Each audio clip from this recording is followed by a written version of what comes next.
Welcome to the Lexington Drama Club's first virtual production. 1 year ago, the world changed.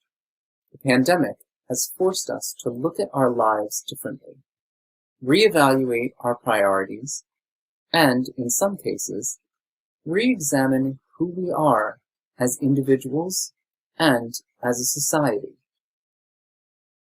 Our world became mostly digital, with screens as the only means of communication for many. Some didn't even have that.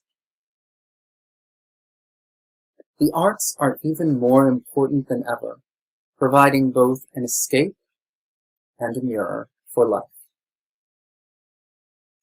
Our show this year, Diverse Connections, is a way to do both. We collected stories from people of all different backgrounds, ages, races, gender identities, abilities, religions, sexual orientations, and so on, to create a patchwork series of vignettes. Some are humorous, some are sad, some are poignant. All are powerful, because these are not just stories of individuals.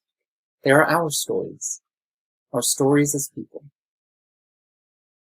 Our production contains over 30 stories performed by only 6 actors. The cast members were fortunate to hone their skills with professional deaf artists. Monique Holt,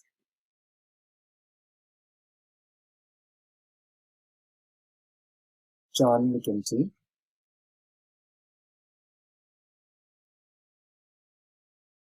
Alexandria Wales, Amelia Hensley, and Kaylin Aaron Lozano.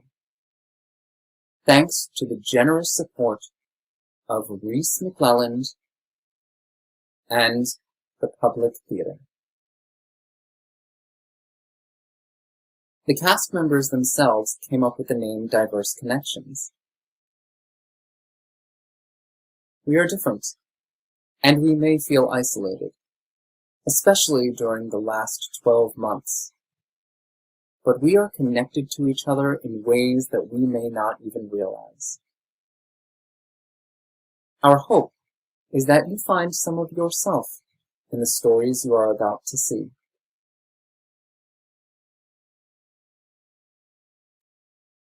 On a somber note, the past year has been a difficult one. We have lost many wonderful people. Only a month ago, the Lexington community was rocked by the loss of one of our own graduates, Angie Rosario. She was a vibrant, funny, caring young woman who left us far too soon. The Lexington Drama Club dedicates this year's production to her memory.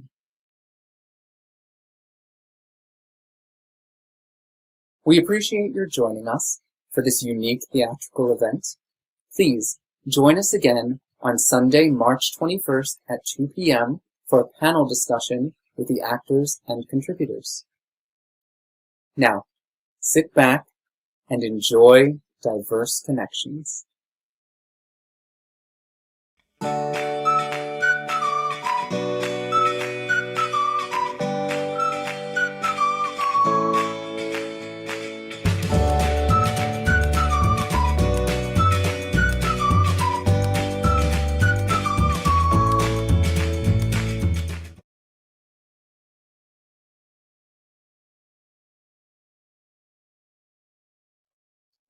As I consider the word identity, my first thought is to think of words that I feel apply and describe me without defining me.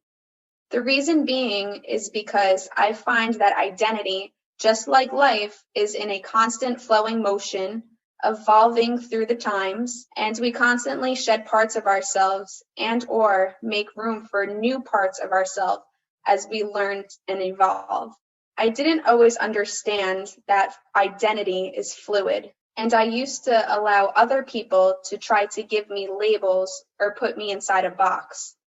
This confused me and caused me anguish because who wants to be put inside a box? I want to live freely. I want to be who I want to be. It was not easy.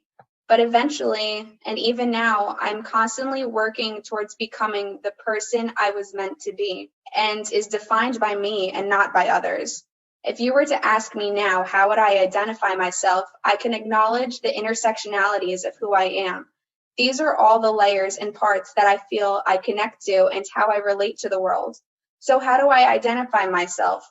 For starters, I'm a woman, I'm deaf, I'm white, I am queer, I am pansexual, I'm a feminist, I'm an advocate and an ally for special needs, disabilities, Black Lives Matter, and the LGBT community. I'm an animal lover, I'm an artist, I'm a writer, I'm a creator, I'm a performer, I'm an actress, I'm a dancer, I'm a mental health warrior. I'm a sexual abuse survivor. I'm a Jewish woman by blood. I am spiritual. I'm a baby witch of the occult. I'm on the cusp of Sagittarius and Scorpio, and I am so much more that I have yet to discover. I am a fierce believer in never stop learning, never lose your curiosity, and never let anyone else hold the pen to your story.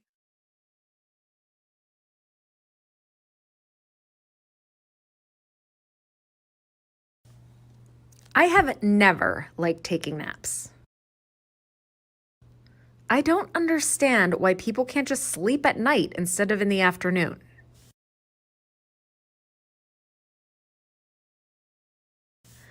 So you can probably imagine how I felt when my daycare provider told me I had to take one as a toddler.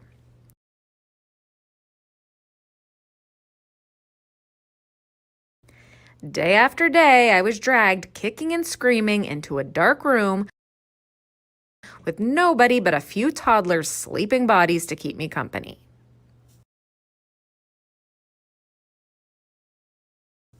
One afternoon, I had decided I was done with nap times. I swore to abolish them once and for all.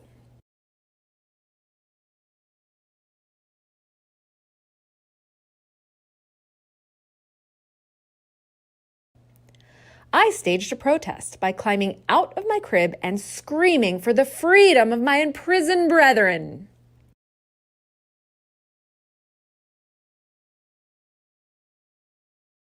With my help, the other toddlers were out of their cribs and parading around the daycare provider's home.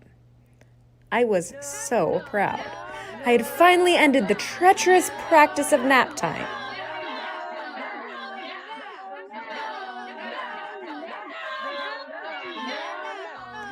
Well, I really didn't. The next day, the daycare provider put us back in that dark room.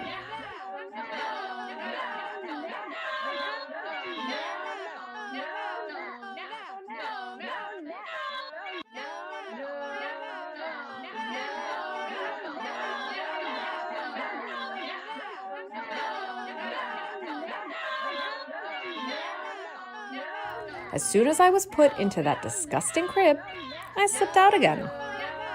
The other toddlers and I paraded around again, hoping to have ended nap time.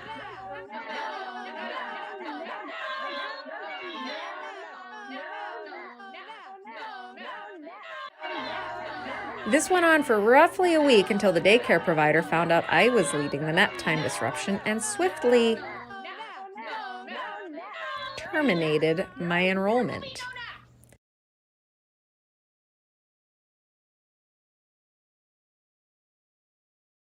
To this day, I still do not regret what I did.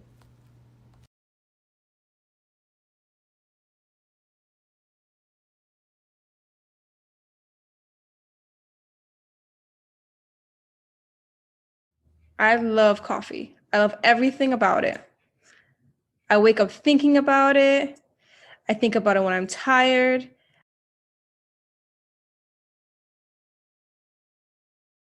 I'm thinking about it when I just want to hold a cup of coffee for comfort. The smell of it. I actually have coffee scented candles. Oh, I hate coffee. I hate the taste of it, the smell of it. I know, some of you are going to scream at me. How can you hate coffee? How do you survive without it? How do you stay awake? What do you do in the morning? I don't understand people who don't like coffee. I don't know how they can wake up without it.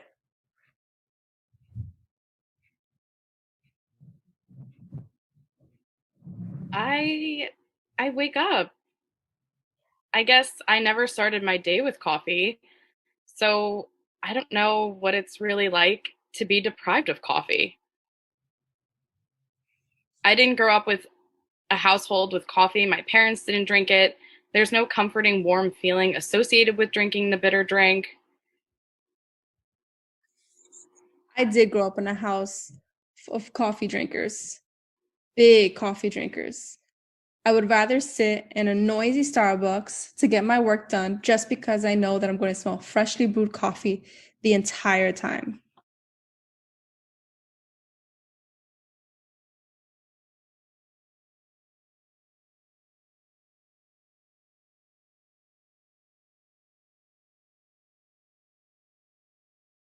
Ugh.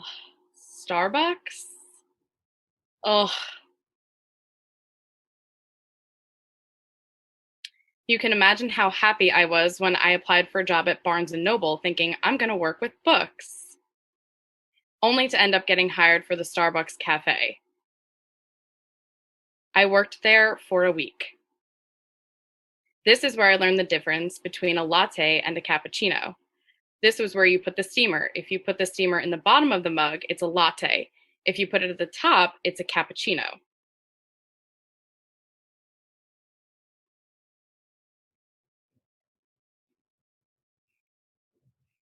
You want a cappuccino? A latte?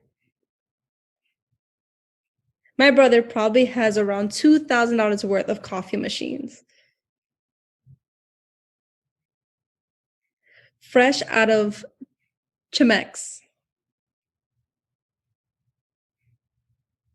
Regular basic coffee mate.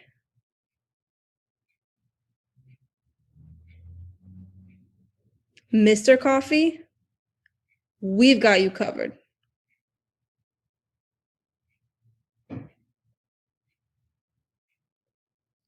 Coffee is like Barbie.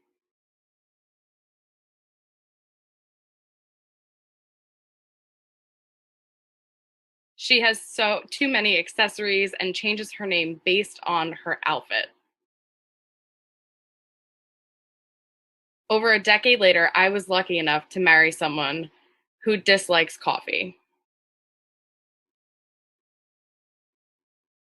This became a problem when my mother-in-law came to visit.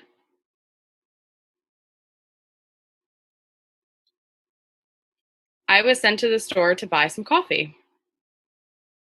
I bought a bag of grounds because that's what I was used to from working in restaurants as a server. We don't have a coffee maker. So I had to go back to the store and buy instant coffee. Those grounds are still sitting in our cabinet. I actually allot 30 minutes of time whenever I'm traveling anywhere to ensure that I can grab a cup of coffee. Anyone want 3-year-old coffee grounds?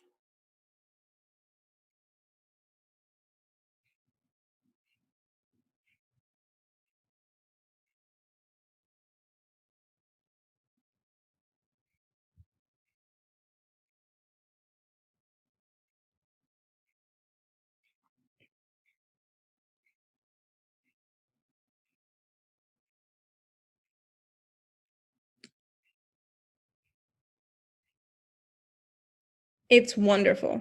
It's more than just coffee. It's happiness in a cup.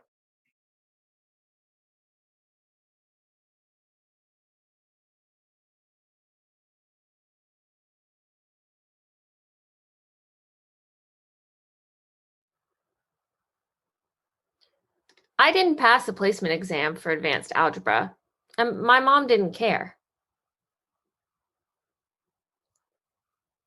As a 7th grader, this one test would determine the trajectory of my coursework and the caliber of student that would be seated next to me. My mom has always wanted the best for me. I decided to assert myself in order to get her bumped up with the smart kids.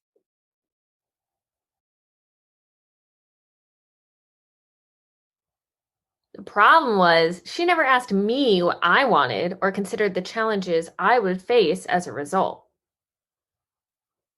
It was demoralizing to work hard and struggle to barely get a C.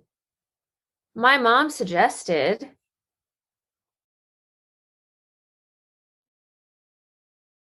Maybe a tutor would be helpful.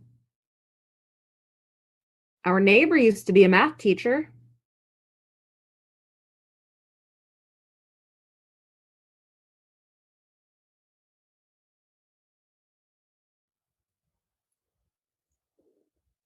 I played softball with her daughter.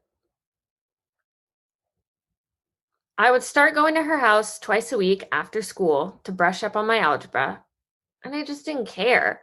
Playing with the neighborhood kids or swooning over Zach Morris on Saved by the Bell was far more exciting. Plus, I had other homework to do. I continued to struggle at math all throughout high school and even college, despite getting close to straight A's in all other subjects.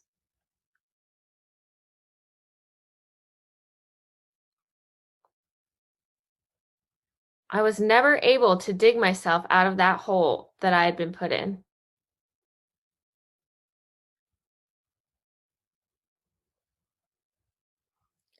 I recently asked my mom if she had known the outcome of my long and arduous math journey. Would she have made the same decision?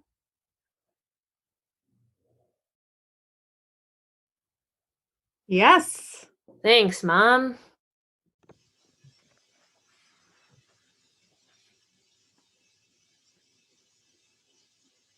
I recently took a trip to Minnesota.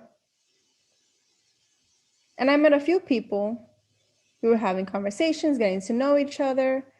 And as the conversations became more comfortable, they had the cojones to ask me, Where are you from? y le pregunté, what do you mean by that? We wanted to know where your accent is from. Y yo le dije, soy Afro-Latina Dominicana. They were puzzled and wanted to know. How did you learn English? What I said next shook them. Yo soy Afro-Latina Dominicana, nacida y criada en Nueva York, del Bronx.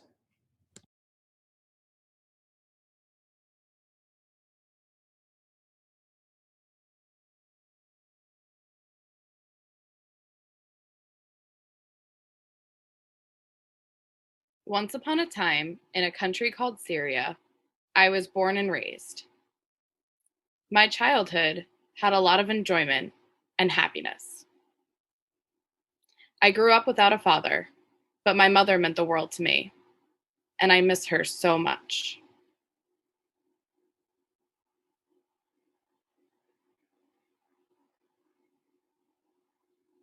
It's been 4 years away from my country, from my loved ones, in a new chapter and a new life.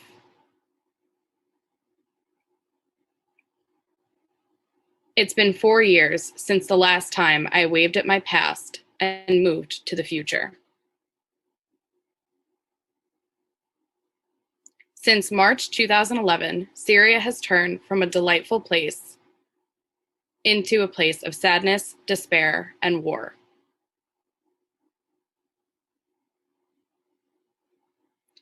I was lucky to be alive in the first place.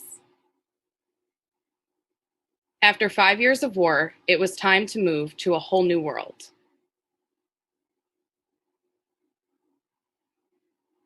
It was the time where you decided to live or die. There was no future ahead of me because you never know what will happen.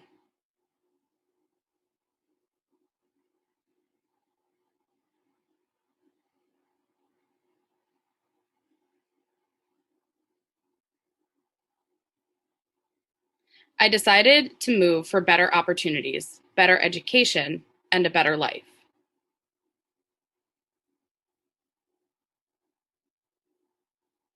The United States is a dream for every human being to live in. It was also the wish that would change my life to a better one.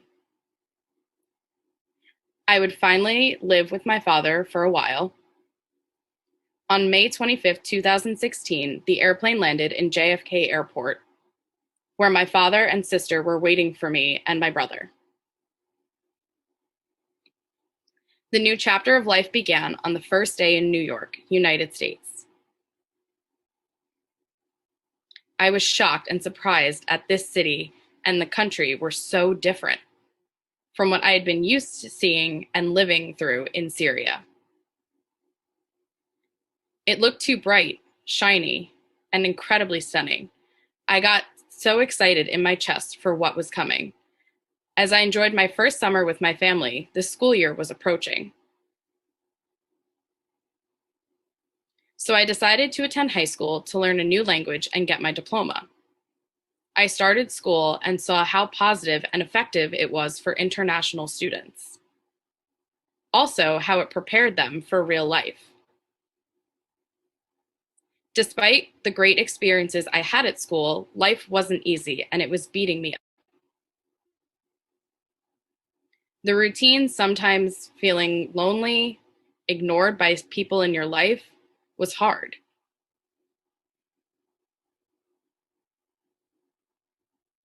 After graduating from high school, things got worse due to things at home. A lot of uncertainty about my future and everyday disappointment.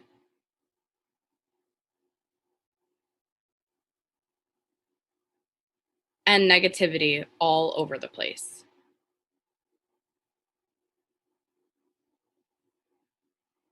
In conclusion, my life is not the way I imagined it would be. We all know that life is hard and might get worse and worse.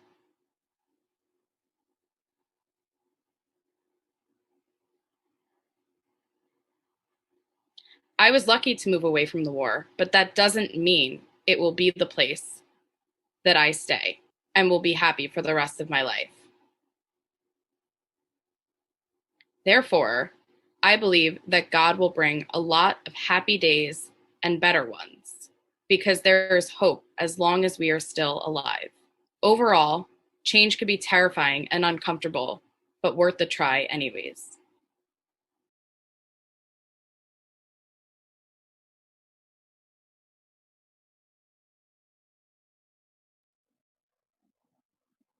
I always thought I had a normal childhood.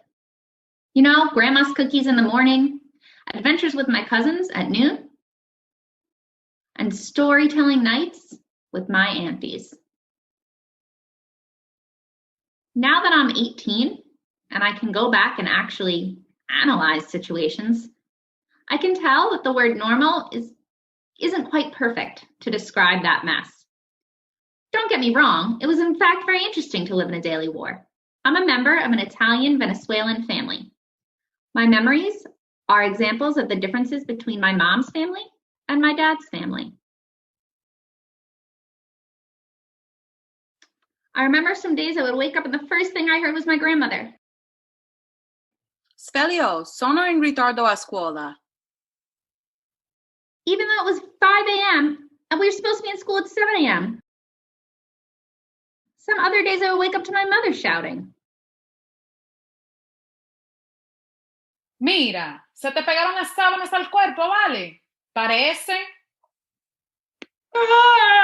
Even though it was already 8 a.m.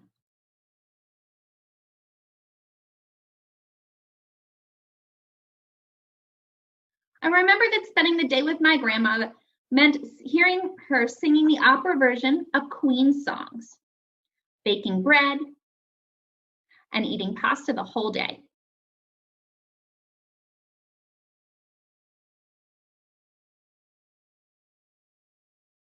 I know it sounds a little cliche, but trust me, eating pasta as a member of an Italian family is not an option, it's a requirement. On the other hand, spending the day with my aunt meant listening to the reggaeton version of what could be a Christian song, cleaning up the entire house, and eating arepas.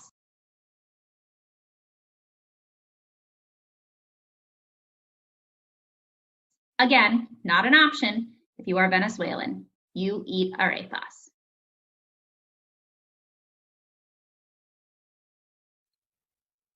I also remember asking about my weird last names. The Medicis were an important family in Italy.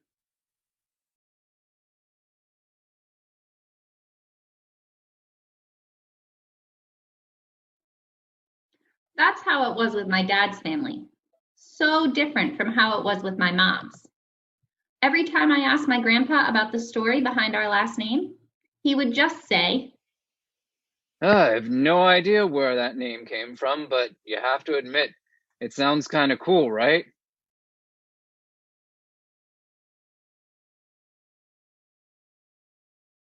I remember that Christmas was the most confusing day.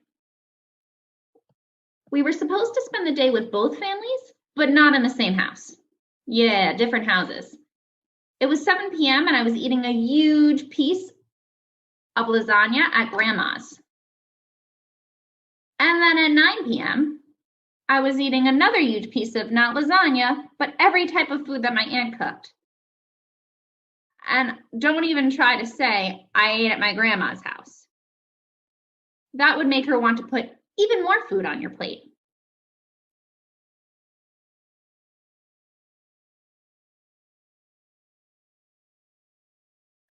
Not only was Christmas a mess, but also every time I tried to do the things I learned with one family with the other family.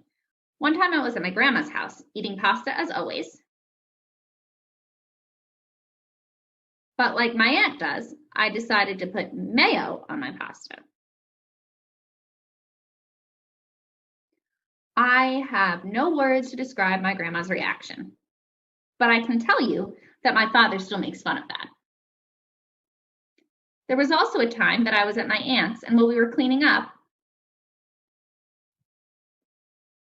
I tried to change the song she was playing for the opera version of a Queen song. I said I tried because my aunt managed to give me a jump that took her from the backyard to the kitchen without needing to open any door or wall. But I mean, not everything was a mess. I mean, most of it was. But I still have some memories of my aunt and grandma being in the same room without seeing each other as if they were in a cooking competition.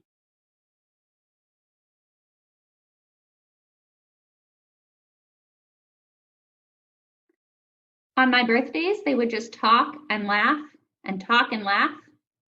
Maybe the talk meant, I hate your food. Maybe the laugh meant, Don't feed my granddaughter before she comes home. but I want to think that it was just love.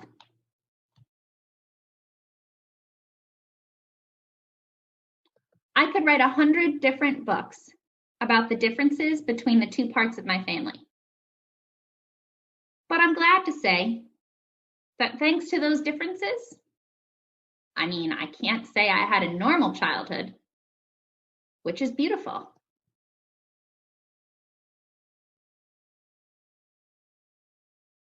I not only learned how to make the best cookies with my grandma or how to tell the best stories with my aunt, I also learned how to take any song and transform it into opera, or how to leave enough space for 10,000 Christmas calories. or how to wake up at the perfect time to go to school. My mixed family left inside me experiences that I would have never learned if I had a normal childhood.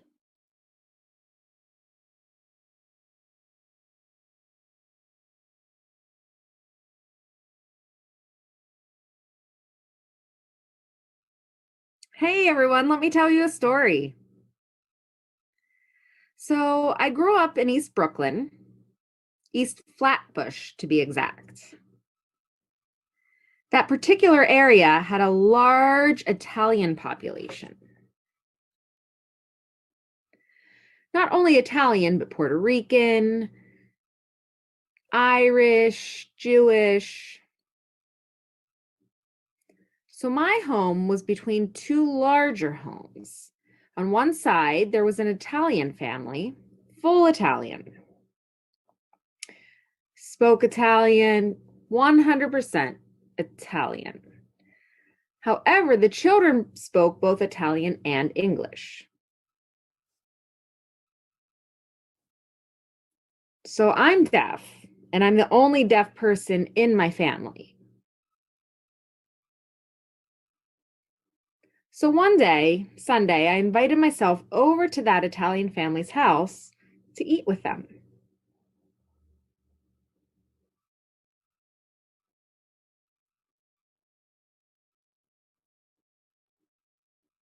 Then every Sunday thereafter, I would go to their house for lunch and eat Italian food. You know, Italians typically eat more heavily in the mid-afternoon, say around 2 o'clock.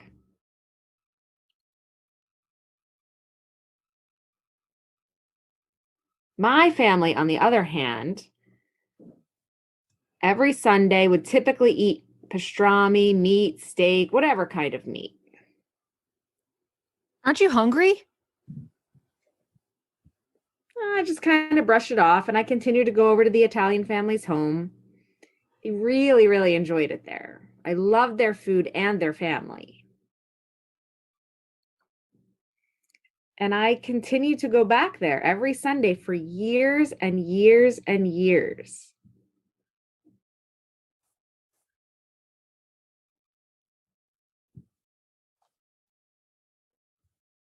Then one Sunday afternoon, my father was out mowing the lawn and he looked over at the Italian family's house and he saw me sitting there. He walked over to the window and sure enough, there was his own daughter. So my father knocked on the door.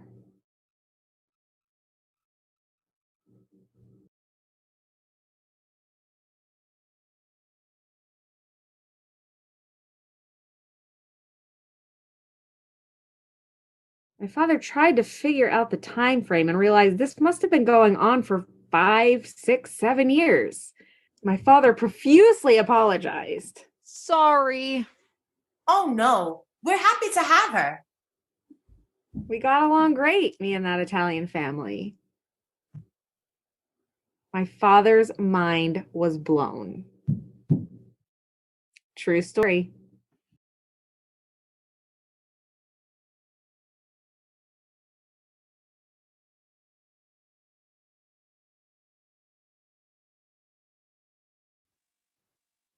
I am a groupie. I started my groupie career 25 years ago when, together with a group of 6 friends, we started following an Australian pop duo. One of these friends had an information source that she never revealed, but that was really accurate. I would always know in what hotel the band would stay when they toured our native country, Mexico. So my friends and I would book a room in the same hotel in hopes to meet our idols in the lobby, the gym, the restaurants, etc. Yes, 7 girls in one single hotel room because that's all we could afford. And we succeeded. Once I met one of the musicians in the elevator. Imagine my excitement when the elevator door opened and he was there.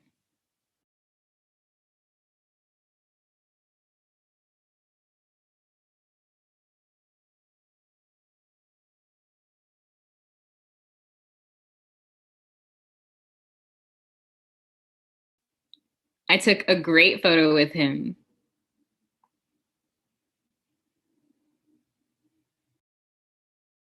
Another time, my friend and I found the lead singer in the gym. My friend and I had to pretend we were there to exercise, but we were really just wanted to see this guy. My friend had never used a treadmill, and we were both distracted looking at the guy. Needless to say, I accidentally set the speed of the treadmill too fast, and my friend ended up flying in the air.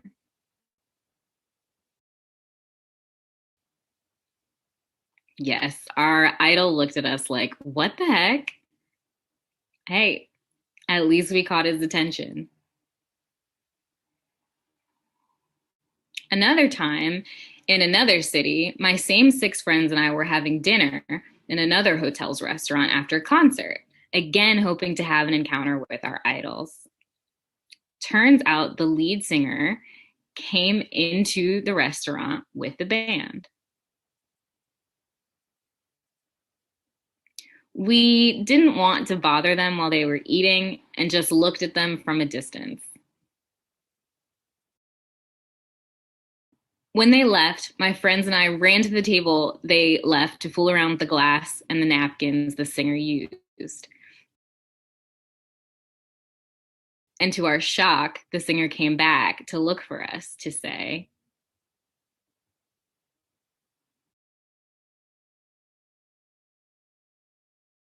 "Thank you for being here at the concert." He gave each of us a kiss on the cheek and a hug. Yep, we were in heaven.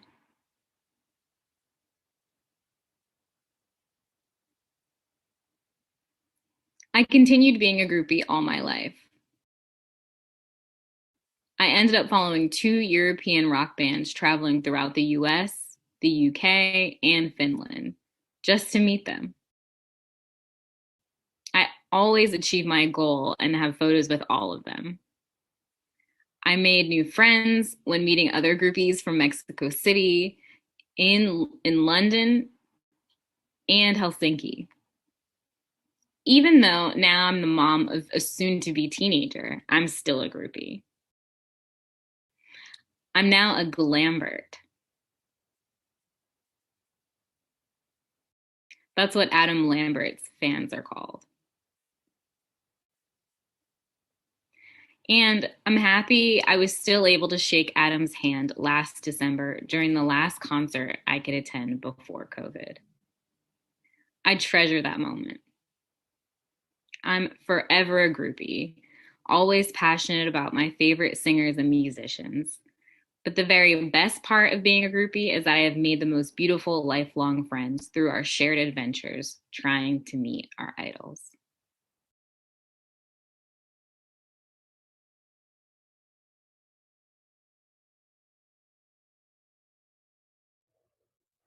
According to Google, codependency, noun, is an excessive emotional or physiological reliance on a partner, typically a partner who requires support due to an illness or addiction. How do I know that I'm not feeling true love while being codependent at the same time? Is it possible to be both codependent and have this feeling of true love?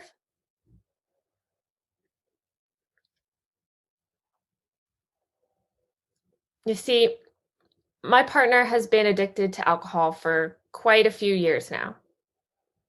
In this time, we've experienced the cliche good and bad. The good has outweighed the bad, and the bad gets tucked away and evaporates like a forgotten bottle of vodka hidden in our house. I find it hard to understand how someone can wander around the streets, drinking to the point where they pass out, wake up in the ER missing half a tooth, then continue drinking the next day after admitting they have a problem. That's the disease, though, right? he continued down a destructive path, ignoring his own admittance and the voiced concerns of his loved ones. The voices that passed on deaf ears, his deaf ears, the ones that challenge him every day to work that much harder to prove he's no different from those of us that can hear. His disability is his alcoholism. According to Google, disability, noun, is a physical or mental condition that limits a person's movements, senses, or activities.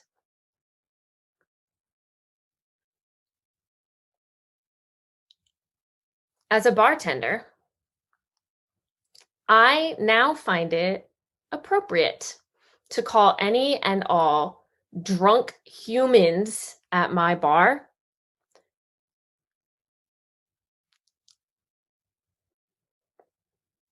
disabled. I digress. The connection I have with him does encompass emotion and love. The connection to him does surpass the disease of his brain and the disease of my gut. The connection is in no way excessive, nor does it feel like I'm reliant on him to an unhealthy extent. In every way, it does feel like love, home, family, friends, future. Sometimes you know when it's okay to forget yourself. The important thing is that you remember to find yourself again. There's nothing wrong with being selfless. I've never helped or supported his alcoholism. I have sacrificed my own needs for his. I have felt the need to and have played the role of caretaker per his request. But I've done these things because I'm in love. His bloody, his scarred, his stumbling, his unconscious, his hungover, his lifeless, and currently his unattainability allow me to remember the pain, remember what has transpired, and force me to acknowledge my feelings for him. I do not love his addiction. I do not love every memory I have. I do know having him yesterday makes me want him tomorrow.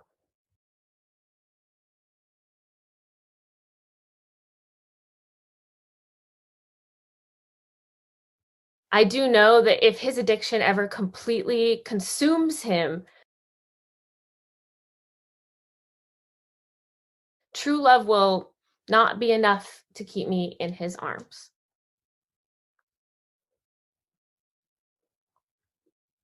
Maybe that's the difference between true love and codependency.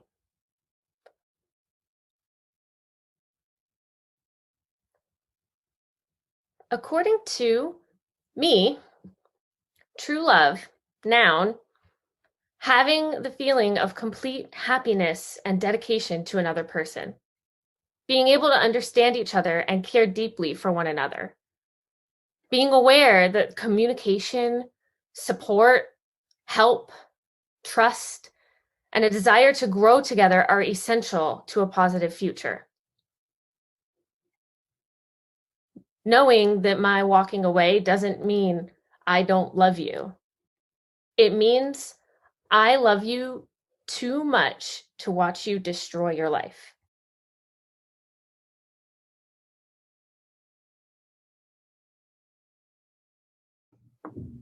Growing up South Asian in Middle America and down south, often the only person of color in my school, let alone the town, my family and I experienced prejudice firsthand. But instead of people destroying our property or yelling threats in our faces, which did happen a few times, the racism we experienced happened in everyday occurrences, passively.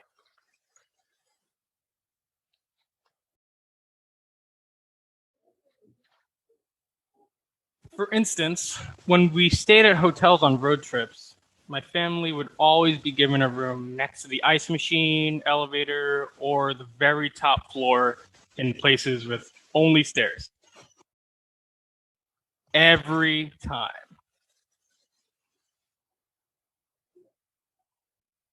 Or we'd be kept waiting to get seated at diners and restaurants when white people would just stroll on in and be taken care of immediately. When my dad would ask, "What's happening?" there was always a convenient excuse. The thing is, these people are always friendly and polite enough. Their collective microaggressions said it all. And none of this stopped as I got older.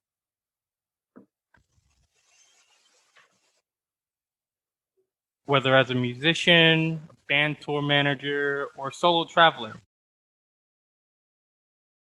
there was always something that kept happening, place after place, state after state.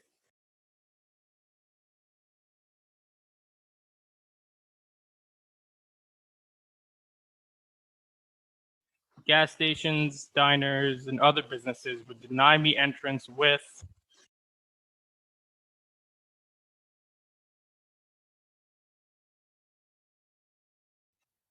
"Oh, sorry, we're closed." Sorry, we're closed.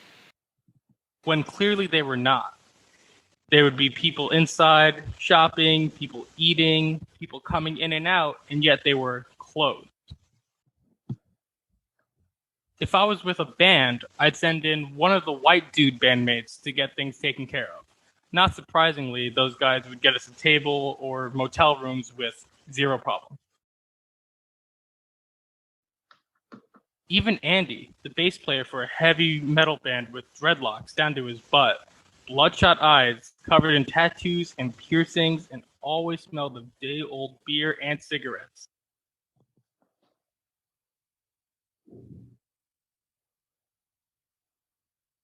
And after hearing the words, "Sorry, we're closed," countless times, it's wedged permanently in my brain as, you aren't welcome here. A few years ago, my then girlfriend Kate and I, geez, I haven't addressed being brown and queer and female.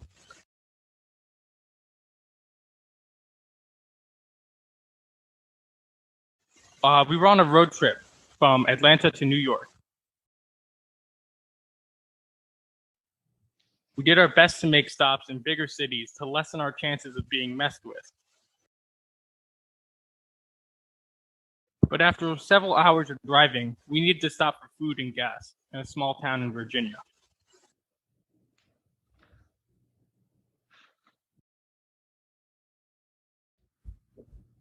There's a barbecue joint right here. We headed over. As we walked into the place, a big burly white guy with a hat that says, "My guns are my family," behind the bar looked at us plainly and said, "Sorry, ladies, we're closed at the moment."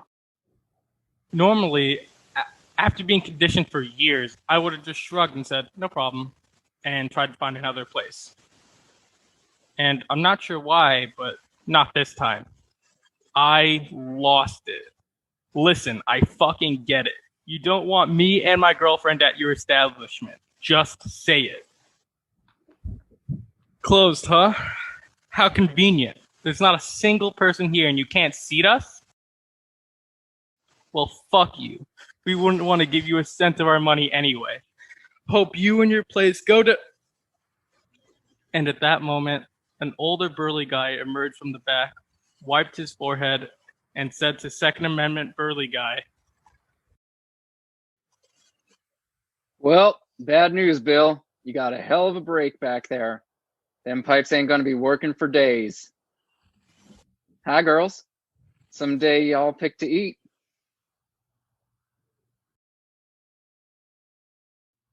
closed. For real. Don't get me wrong. Being told we're closed will still evoke immediately anger and frustration out of me. Maybe I just won't be so quick to go off, especially on an unsuspecting barbecue joint owner who happened to be married to a black woman. and sent us off with a ton of free beer from his cooler.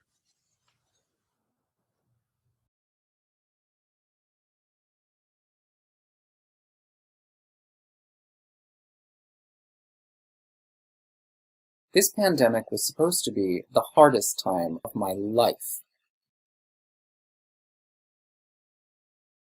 I lost almost all my work, had the worst at-home living situation of my life,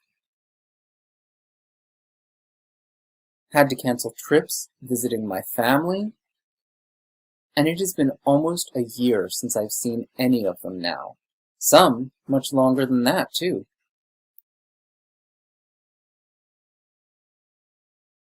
The theater company I built was forced to be put on pause, and my entire industry has been decimated, with still very few prospects on when it can return.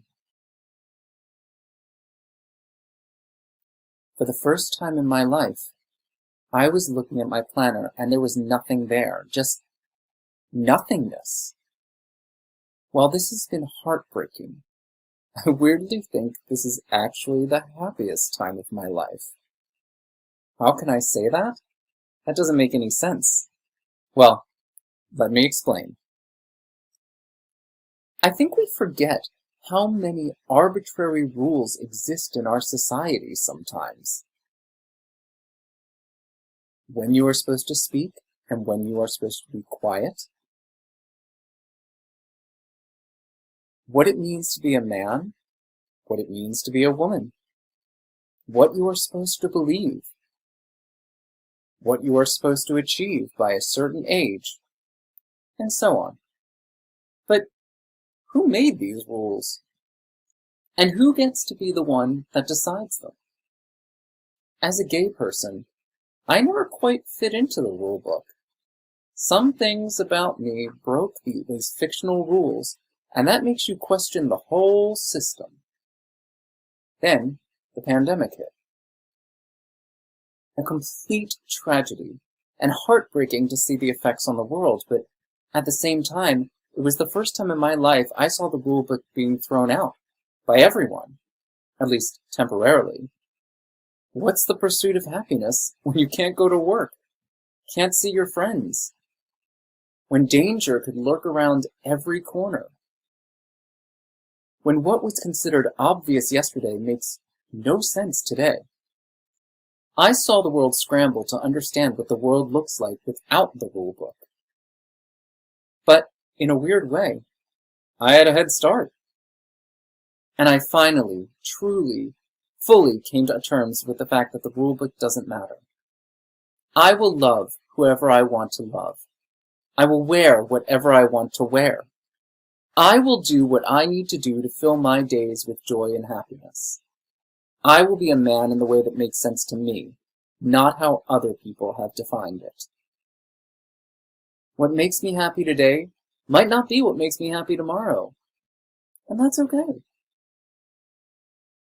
My identity is mine, and no one else gets to define it. I want everyone to have that space. And I will not apologize for any of it. I had to stop running away from myself because there was nowhere to run. And I got to know someone I realized I had never truly respected. Because how the world saw me and how I fit into it was so much more important than how I saw me. I've never been less scared to be myself, and I've never been more ready to tackle what comes next. And that's how the hardest time of my life, weirdly, became the most important, and, in a way, the happiest time of my life.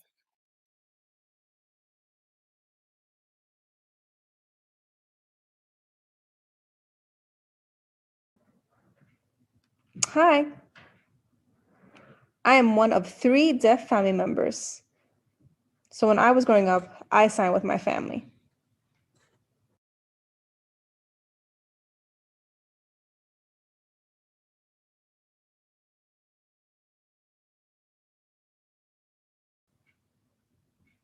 We had many ways of honoring our Puerto Rican culture in our home.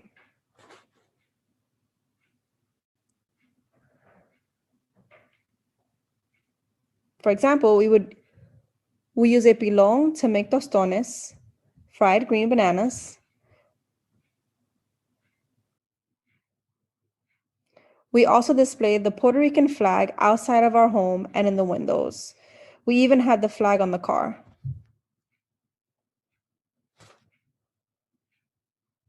In the fall, in November and December, my family would come together to make pasteles.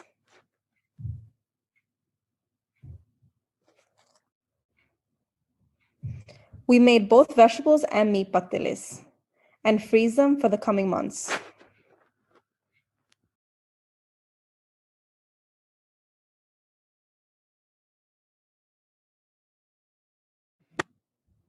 We played bingo with money.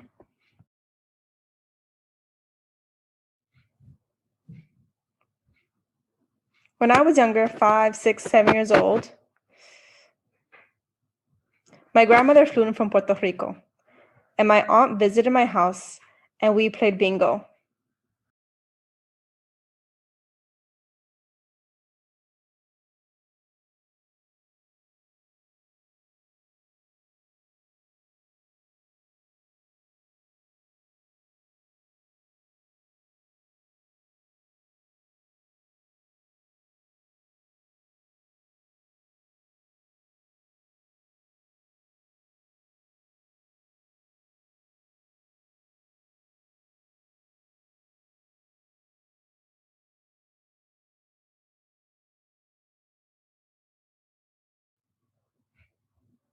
My home was filled with pride and celebration. Here in New York City, I went to the Puerto Rican Day Parade with my father 2 times. I was amazed at the display of cultural pride, the clothing, the blue, white, and red flags waving. I thought, wow, this is here in New York City.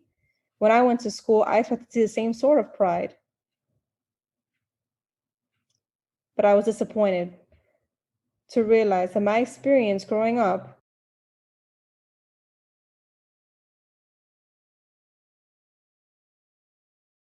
with such a strong sense of cultural pride was something unique to my home.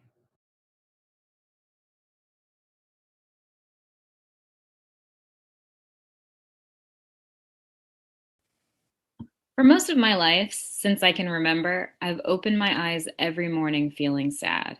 I don't know where it comes from, but it's deep inside of me. I've spent many years on the therapist's couch, trying to understand it, trying to figure it out. I've taken about 10 different medications to make it go away. It just stays by my side like a traveling companion. A terrible traveling companion, but a reliable one.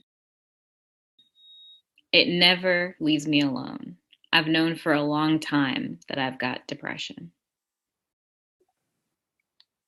I went to another therapist recently and told him about my life.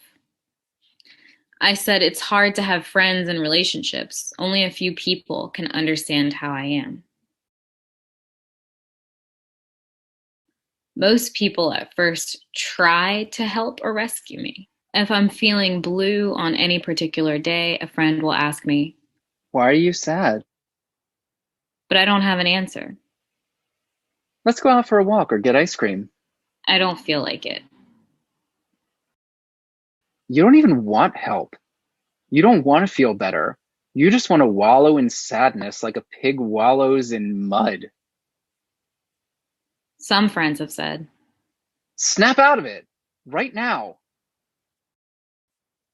I understand they want to just fix me, to make me better. The therapist said, Wow, you've got a disability, and disabilities can be annoying. That made me sit up and take notice. I've got a disability? Of course you do. Emotional or mental disabilities can be just as much trouble as physical disabilities. You've had this all your life. It's not your imagination. Not everyone can deal with depression. Some depressed people become addicted to drugs or food or sex or try to end their life because they feel so bad. And not all of the people around you will have patience to accept you as you are. It takes a little effort to be friends with a person with a disability. So, what do I do about that? Respect yourself as a person with a disability. Try to educate people around you. And if they don't want to be educated, surround yourself with other people who do. People who are willing to listen when you want to talk and who can give you space when you don't want to talk. And don't forget to listen to them too. They have troubles themselves. It's not all about you. If you can support your friends, you'll feel better about yourself and your disability won't seem so annoying to the rest of the world.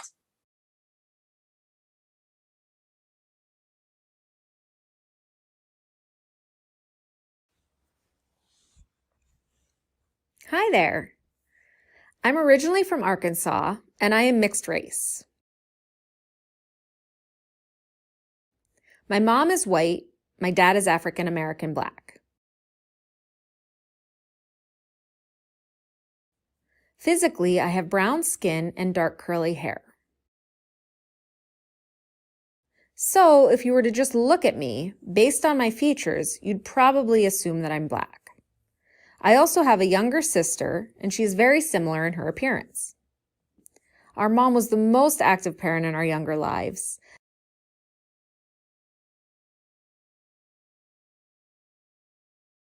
Like picking us up from school and PTA and band and chorus and all of that.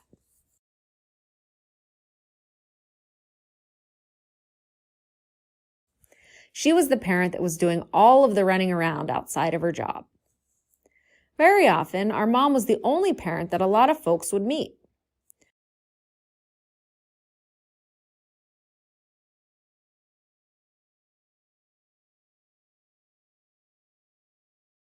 So from kindergarten, when my mom showed up, because she was a room mother, I was so excited. And one of the other kids in my class said, What? Why are you brown, but your mom is white?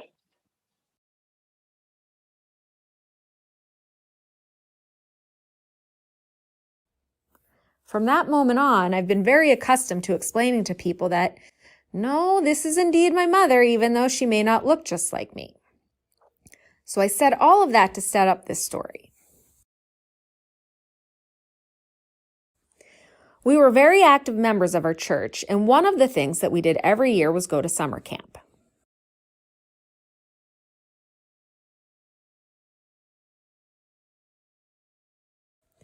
This was a church camp in central Arkansas, and it was mostly run by members of the church we attended at the time.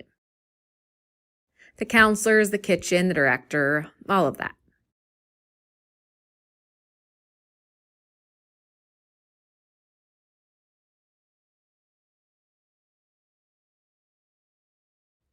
It felt very much like a family. Everyone knew everyone. So one day I'm sitting across the picnic table from my mom and we're chatting, and there's a guy there who was one of our youth ministers.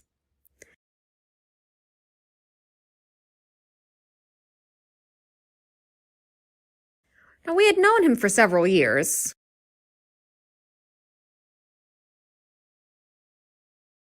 Probably would call him a good friend at the time.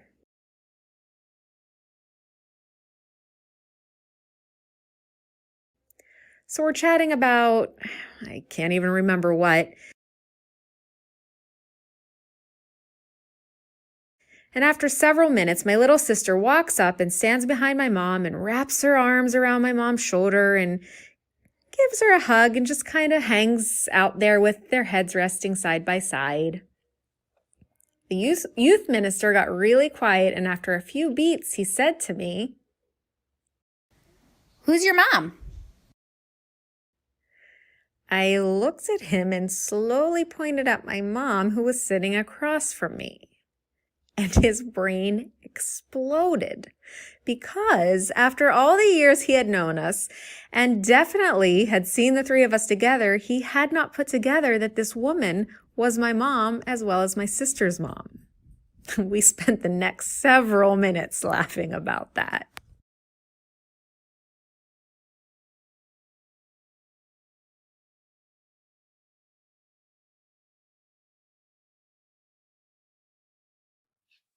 I had an intense discussion with my sister and brothers about George Floyd's death and how it impacts us as a family.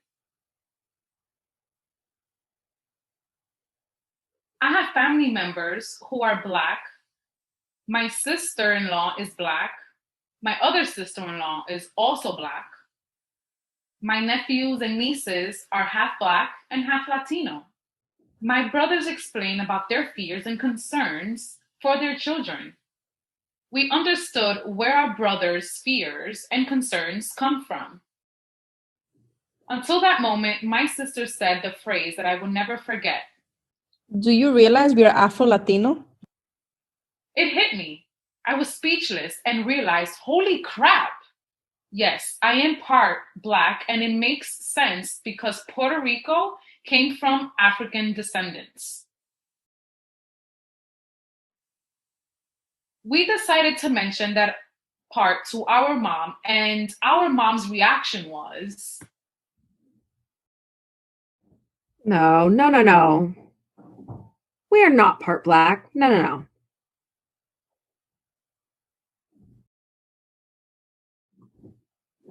we were puzzled at our mom's reaction. Why did she resist the idea that we came from African descendants?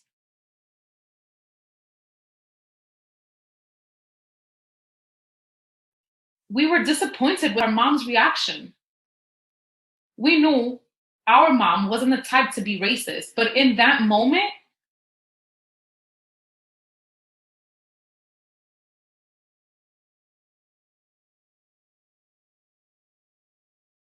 we got upset about that and decided to remind her every day that we are Afro-Latino. Period.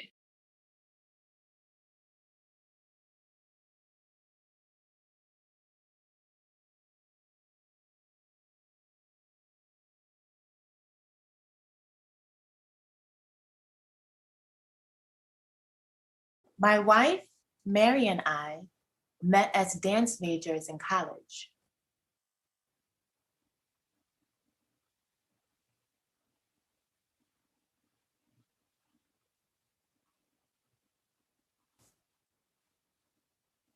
She had trained in ballet, modern, and jazz dance since she was 5 years old.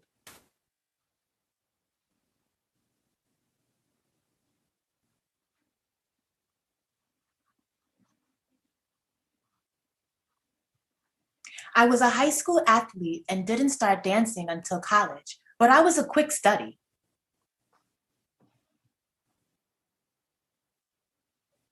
And from the time we met, our courtship over several years was connected deeply with our love of dance. We decided to get married. We agreed that in lieu of our pre-vow song, we wanted to have a love duet dance performed by friends from college.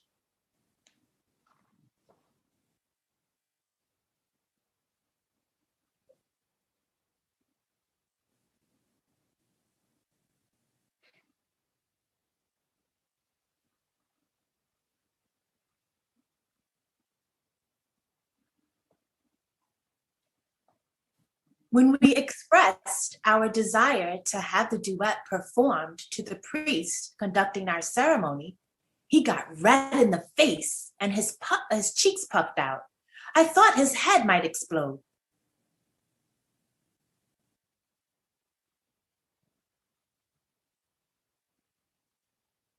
Absolutely not.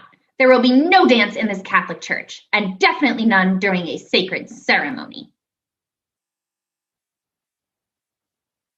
I felt my face flush and hackles rise. Attempting to keep my cool, I responded, "No dance?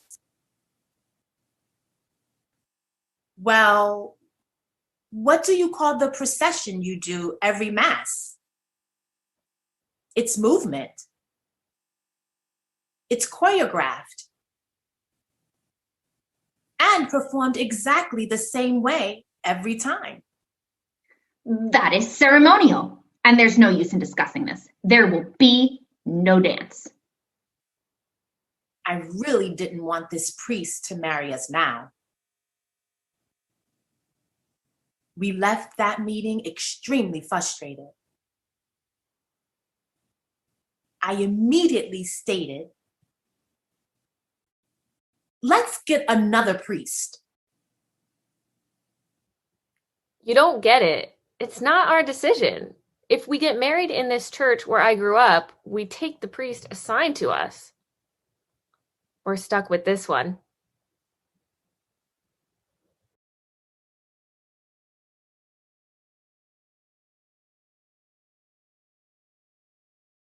We both fumed all the way back to Mary's mom's house. Once there, we got drinks and sat down at the kitchen table. I've got it, I practically shouted. If processions are ceremonial and acceptable, then let's choreograph the procession.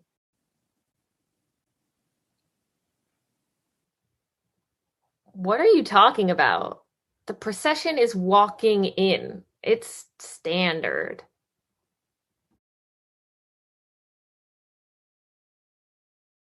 I grabbed a napkin and pen and started drawing. Of course, it's walking, but it doesn't have to be all straight lines.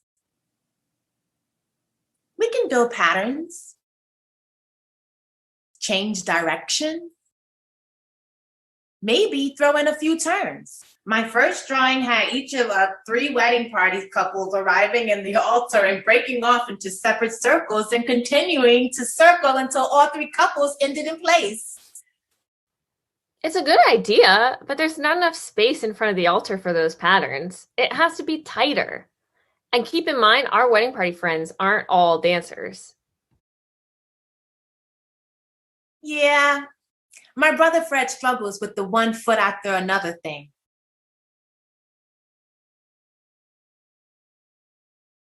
My best man Bill is directionally challenged. He and I could barely complete punt returns handoff in high school football.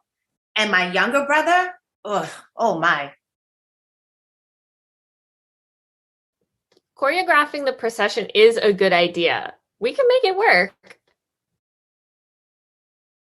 I agreed with her until I drove to the family's house the next day and got my best friend and 2 brothers together that night to explain to them what we wanted. The 3 of them were looking intently over the diagrams as my finger traced the path of the first couple. And when I said separate in opposite directions, girl in front of boy, all 3 burst into uncontrollable screaming laughter, my younger brother rolling on the floor. Oh my, I realized this is not going to be easy.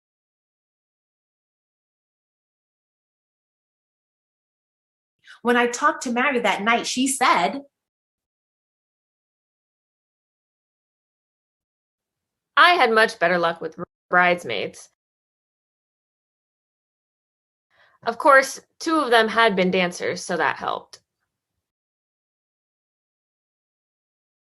I told her the guys, once they stopped laughing, seemed to get the idea well enough. But we need to be prepared for the possibility of a train wreck at our wedding. Oh, they'll be fine. The girls will help them get through.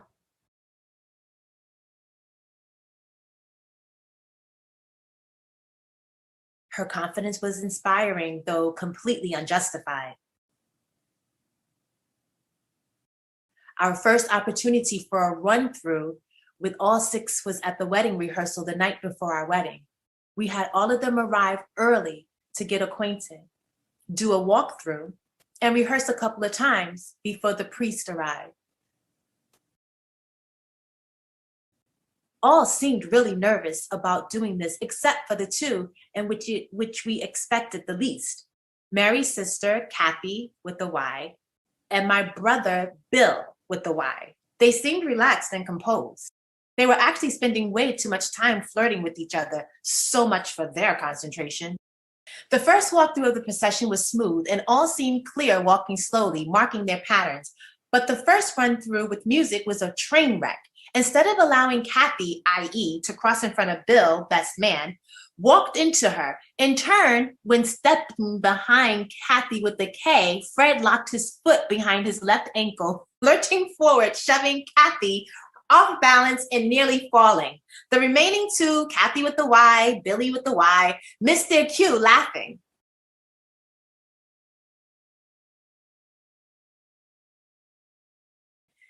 Second and third run-throughs are better, but there are still mistakes. And then the priest arrives, so there's no time for cleanup practice run-through. We all take places and queue up and try the procession with the priest and watching others. Miraculously, they get the crosses right, the semicircles close to right, and all arrive in place at almost the same time.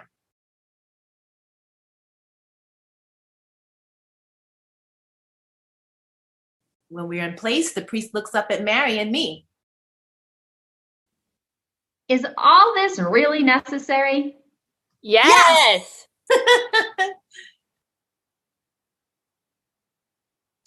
The balance of the rehearsal goes well, and the wedding party all exchange high fives for getting through the procession. Irritating the priest is just a bonus.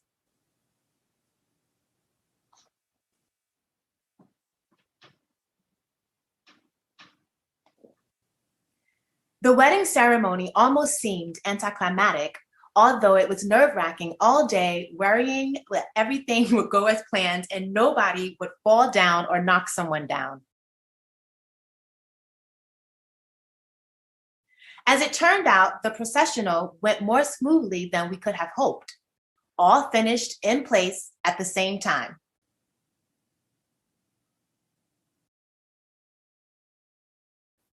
It seems the priest finally understands that we are arts people and is surprisingly good, delivering a short sermon playing off of the Broadway theme songs we chose. We were surprised and delighted. It confirmed for us yet again that dance and the arts have a great way of bringing people together. And they make for enduring bonds, as Mary and I celebrated our 45th anniversary last year on October 17th.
When I turned 18, I realized that adulthood was not going to be easy. I thought that I would have the freedom to do whatever I wanted, and there wouldn't be a lot of choices that I had to make immediately. Like where I wanted to go to school, how I intended to pay for school, or figuring out how to get all of my assignments done on time and time management.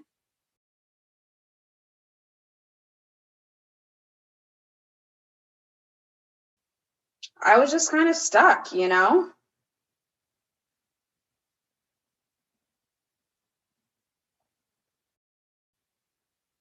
I wish someone told me that being 18 doesn't mean you automatically feel like an adult and you don't have all the answers right away.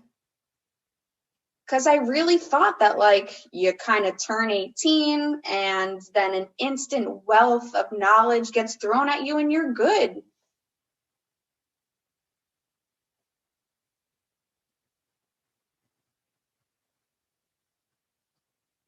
I wish I had slowed down a little more and done more in my last few months before I turned 18.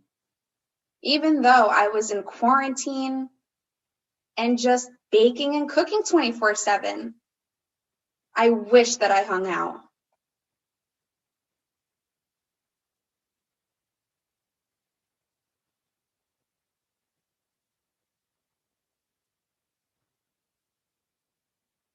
I kind of wish that this year was different, but I'm glad that I got to learn things that I always thought that I needed to know.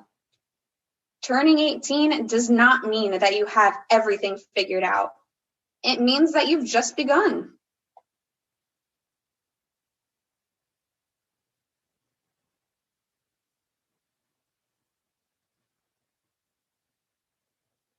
I wish someone had told me that adulthood is scary. There's a lot of choices that you have to make, but it's also really awesome and freeing because you get to grow, you get to learn and base all of the things you do on your heart and in your gut. I look forward to growing up. I'm not scared. I'm just tiptoeing and crawling to figure it out.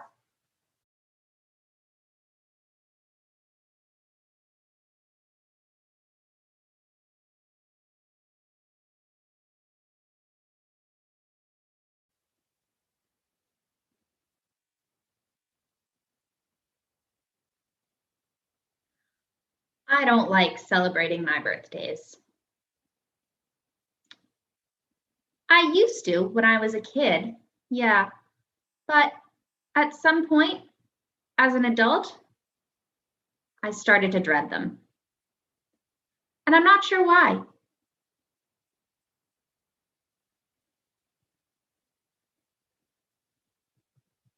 The birthday I remember most as a child was also my worst. My parents had let me take 2 friends to the mall for my 12th birthday.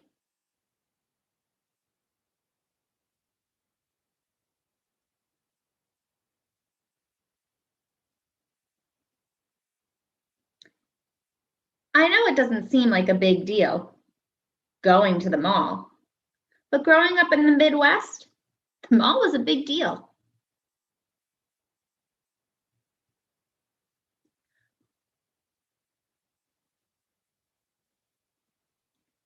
My parents gave each one of us money to spend at the mall. Remember, come back at 5 p.m. Enjoy, have fun.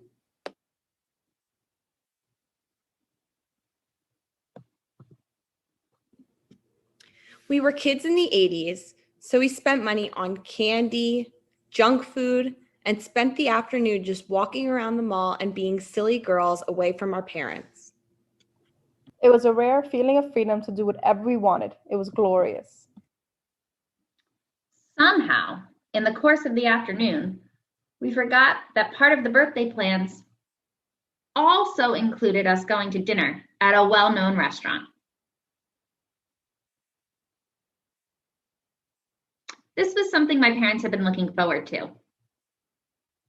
I remember I spent the whole afternoon eating candy and junk because my parents weren't there to tell me to stop and save room for dinner. So my friends and my family go to the restaurant. We ordered, and I tried to eat my dinner, but I just felt absolutely sick from all the candy.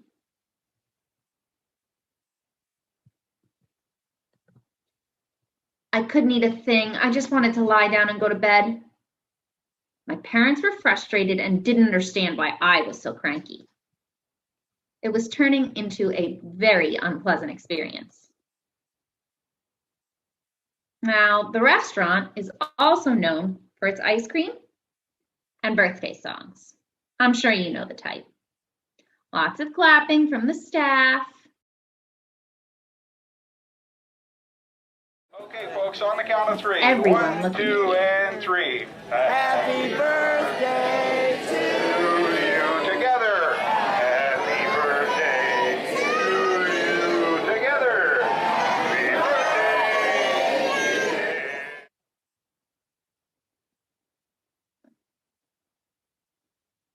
I had just barely been able to eat my dinner. And I wanted to throw up. And now all of these people were staring at me and singing loudly in my face. It was horrific. My stomach was turning, and my friends were there, and I felt so embarrassed. I wanted to run from all of this as far as I could, but I was trapped.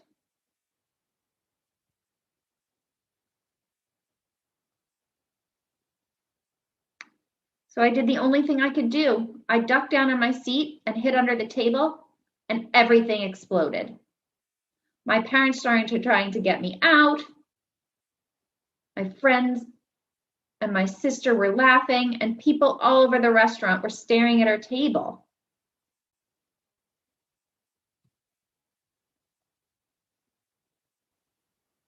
I remember wishing I could disappear, and then I heard one of the servers say,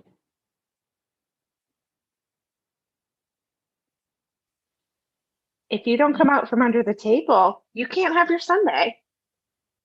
At this point, I should also mention I hate chocolate and hot fudge sundaes.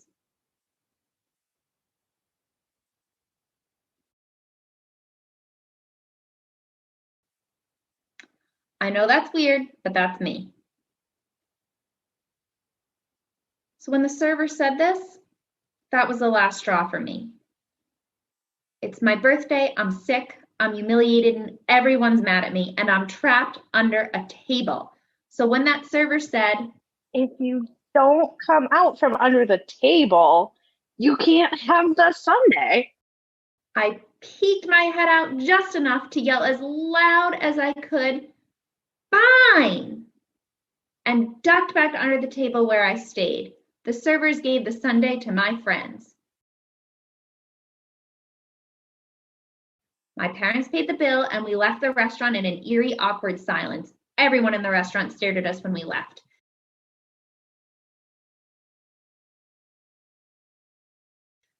My parents dropped my friends off, and I didn't even say goodbye because I was asleep.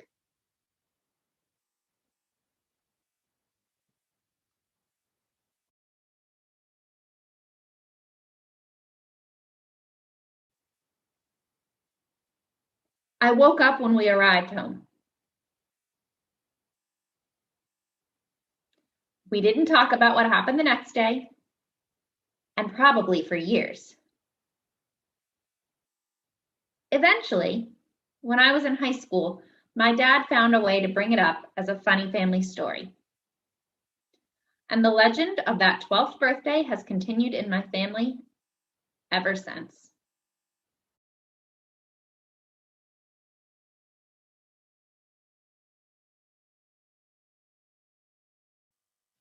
I pass a mirror. I pass a window. I catch a glimpse of a woman that I don't recognize. She's old. She looks vaguely familiar. I see a man. He's talking with a neighbor. I recognize the neighbor, but not the man. Not immediately, anyway. In my head, I see myself. I am young.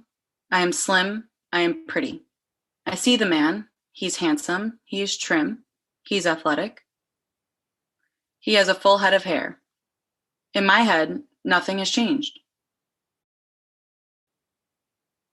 But there is that mirror and that window, and I look again. It is me that I see, but don't recognize. I'm older. I'm less trim. My hair is shorter and grayer. And before I see me, I see my mother.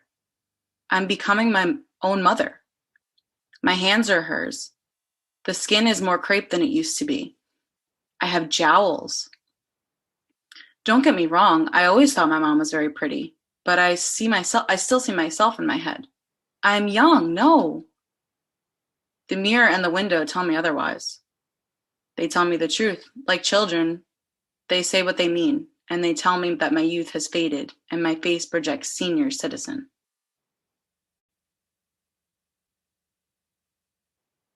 The man with the neighbor is my husband. And for the first time, I didn't recognize that older man talking to the young, new father, the neighbor. We were them. 25 years ago. We are no longer the youngsters on our streets. We are the grandparents. We are the elders. They look to us, but they also look past us. I struggle with getting old.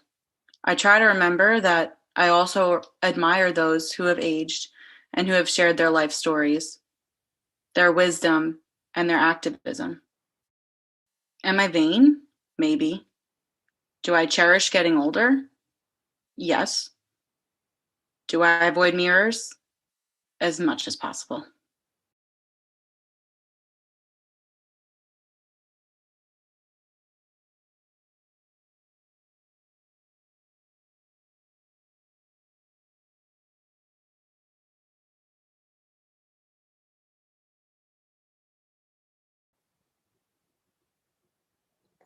I call her a trash baby. Every morning when my husband wakes up and asks me, So, how did the baby sleep? like garbage, I respond. Throw her in the trash. No need to alert Child Protective Services. I won't really put her in the trash. But she does sleep like garbage.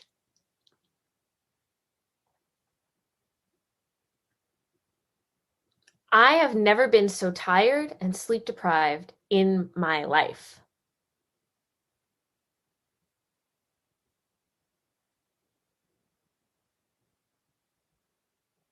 I don't know how we made a baby that doesn't like to sleep.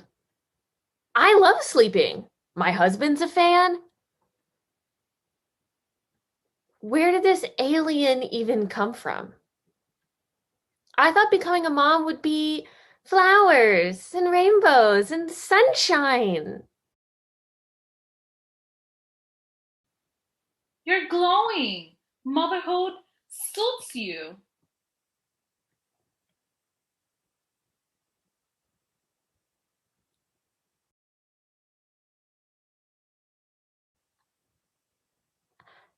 Instead, I stare at a reflection of sunken eyes and tattered hair.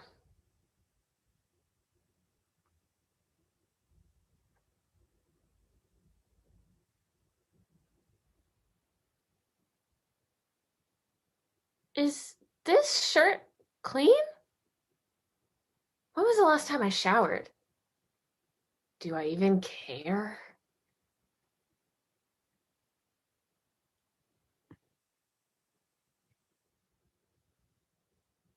I haven't slept more than a couple of consecutive hours in 6.5 months. It's possible I'm adapting because I don't feel as tired as I still look. The sleep hasn't improved, and my mindset hasn't either.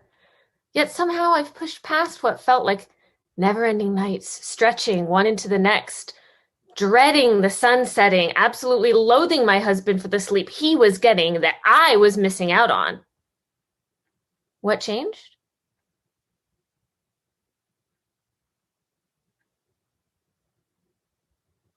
She started smiling. Her personality began to shine through,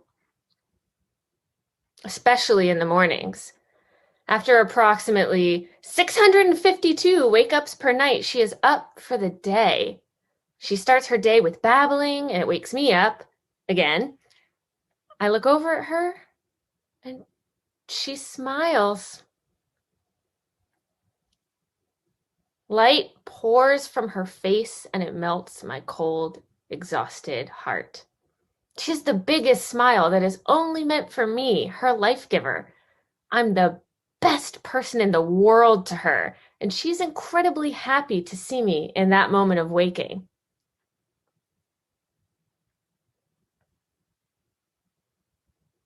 She may have slept like garbage, but she's my trash baby.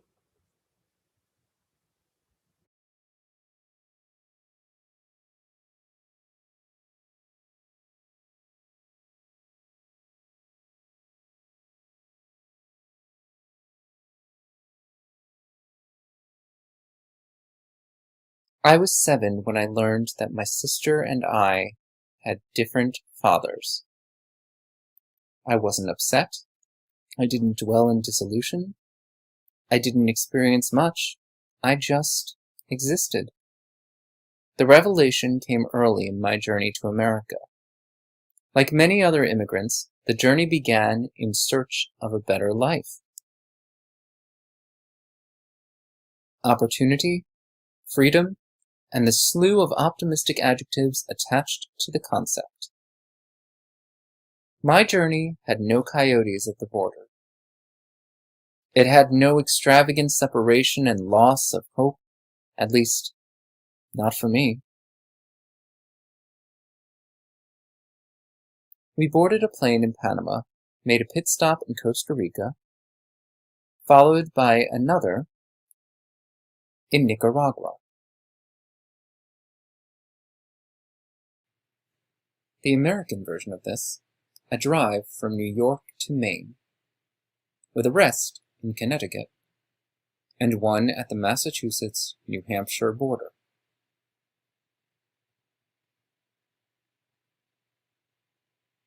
An 8-hour travel in America is very different from an 8-hour travel in Central America.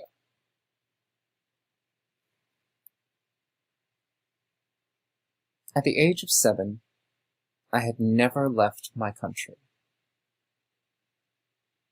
My imagination, of course, had run rampant over the years of what the world would look like. However, I believed in my heart that it would be glossier than this. We landed in Nicaragua in June, possibly early July.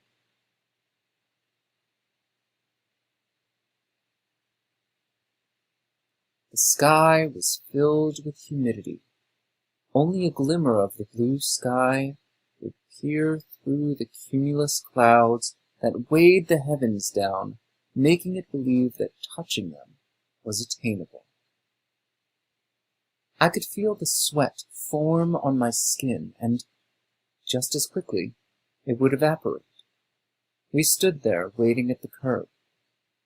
I stood there, carrying all my worldly possessions, my world in one carry-on. A quick cut to the inside of a mid-'80s steel blue Cadillac.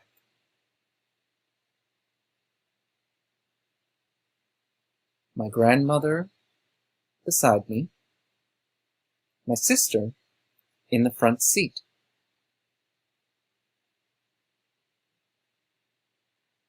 and my mother, somewhere in Costa Rica, nowhere in sight. The driver. He smelled of stale Marlboro Reds. He was dressed in a gallabera that wore wet on his skin,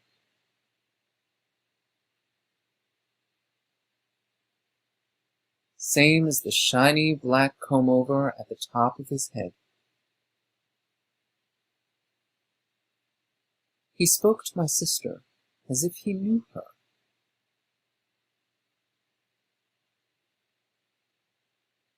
He spoke to my grandmother as if he respected her.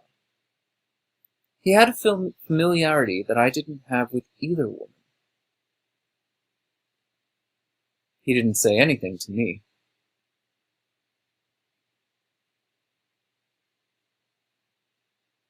It's possible I blocked it out if he had. It's possible that the avoidance was intentional. Through the rearview mirror, we made eye contact. His eyes were dark, dark as a cup of black coffee.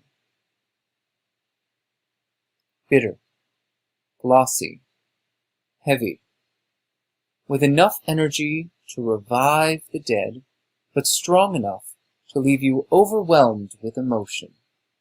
I glanced away. Not out of fear, but out of indifference. I looked out the window. How provincial. There are no skyscrapers, no highways, nothing of the landscape that I had grown up with.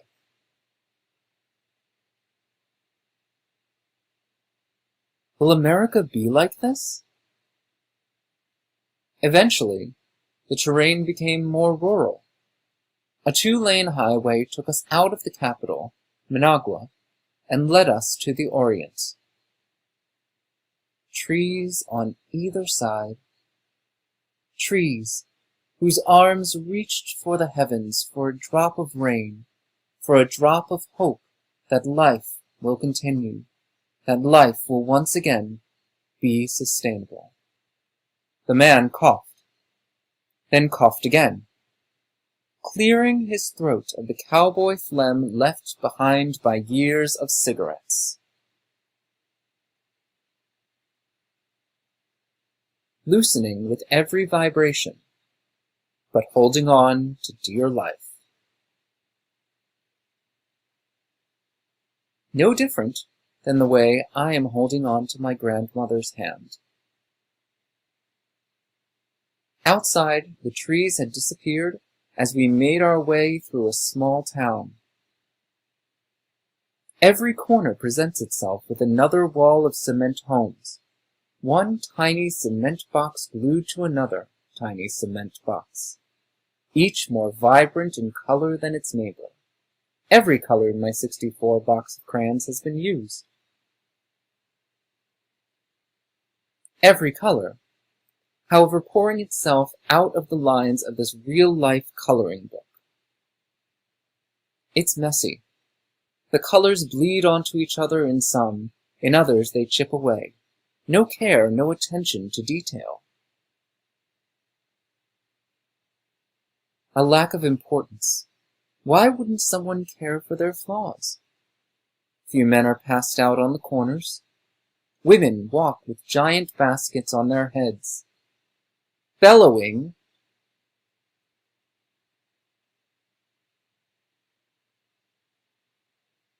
"Tortillas! Pan! Tortillas! Pan!"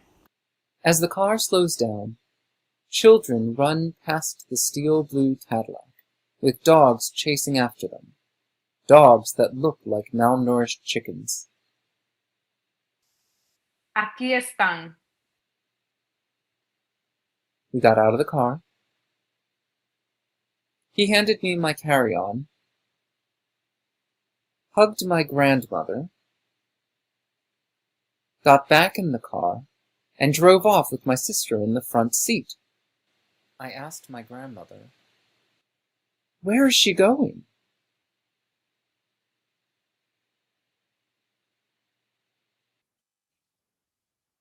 with her father.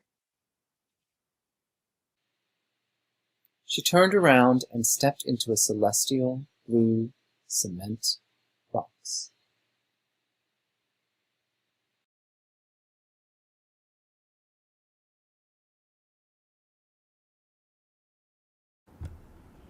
I have deleted another 20,000 messages from my phone.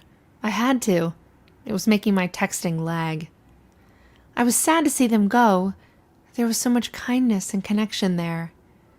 And before you picture me incorrectly, my teenage years are 2+ decades behind me. And up until a year ago, I mostly texted things like ETA 326 to my kids, or on my way home, do we need anything from the store, to my husband. When I was getting a new phone last month, I asked the sales lady if I could transfer several thousands of texts.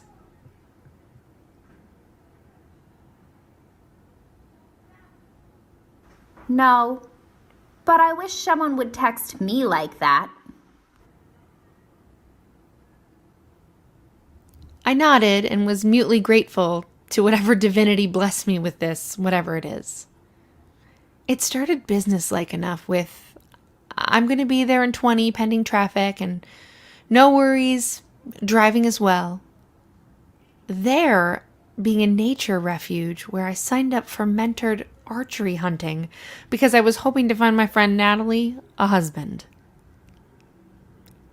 Turns out, potential husbands tend to run for the woods once a search for them is announced, and me and Natalie were no longer even speaking at this point. I guess you could say I had a friend vacancy. Hey, can I find you on Facebook, or do you prefer some kind of anti-social media instead? No, I am on Facebook. It is the Archer profile picture. That the vacancy would be filled by a Mennonite man 17 years my junior was a bit of a shocker. Why do you use ha-ha instead of LOL? Is that the young, hip thing? Probably not, especially since I am inclined towards it. It's more of a nervous thing, since I get easily embarrassed. LOL. I always thought that me being easily embarrassed was part of my raging ADD. What's your deal? I don't know, but my brain sure likes running away with thought loops. That we would text daily, obsessively, emotionally, deeply personally, uniquely intellectually, and bizarrely spiritually. That was an earthquake in my little safe, lonely world. Do you think other people feel like this? Like the world is so loud and lonely? Probably not to this extent. I want to stand on the corner like an old-fashioned prophet and scream at people that they're destroying themselves.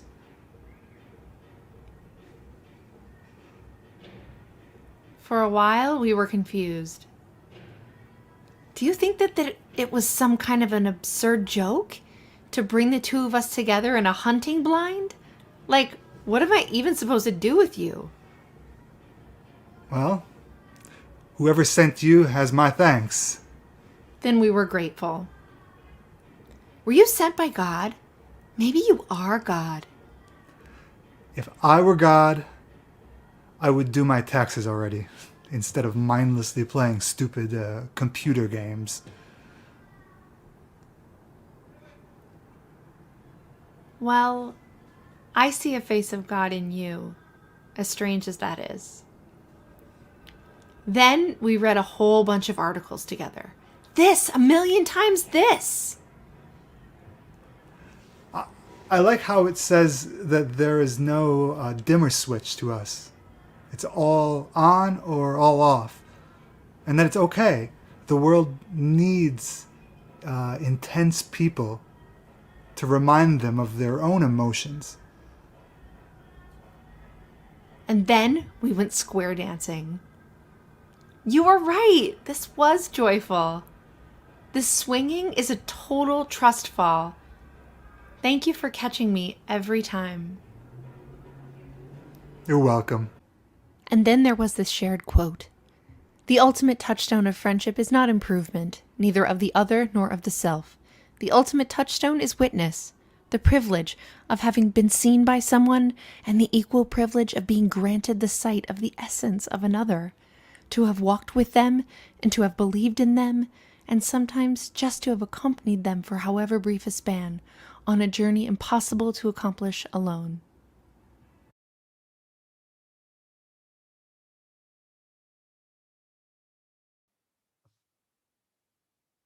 When my son was young, I decided to take him to a baseball game. And my son was not a sports fan, but I knew he would appreciate spending the day with his dad. In the early innings, I was teaching him the game, and he was enjoying the Philly Fanatics' antics.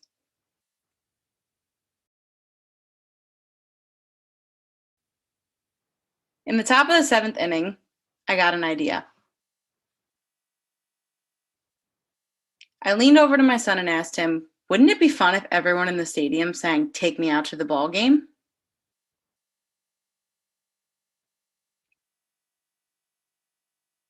I leaned over to the fan next to me, pretending to tell him of my idea and to pass it on.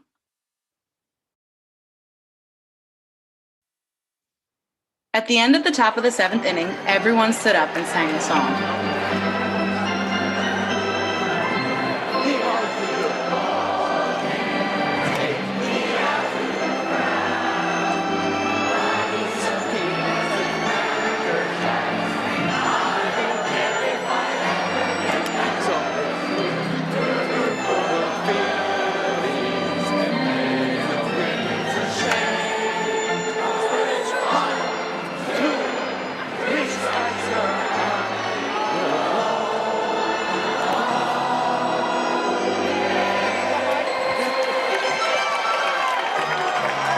I looked over at my son, and he thought I was a god. It wasn't important if our team won that day, as we had a wonderful time, and in my son's eyes, he thought I was the man. Until I took him to his second ball game. And yes, at the top of the 7th inning, once again, everyone stood up and sang the song.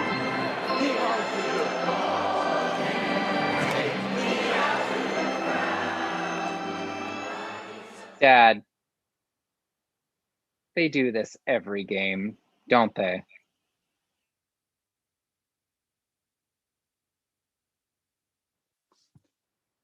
I just smiled at him. We both look at that time and remember it very fondly. Is there anything better than spending a day with your child?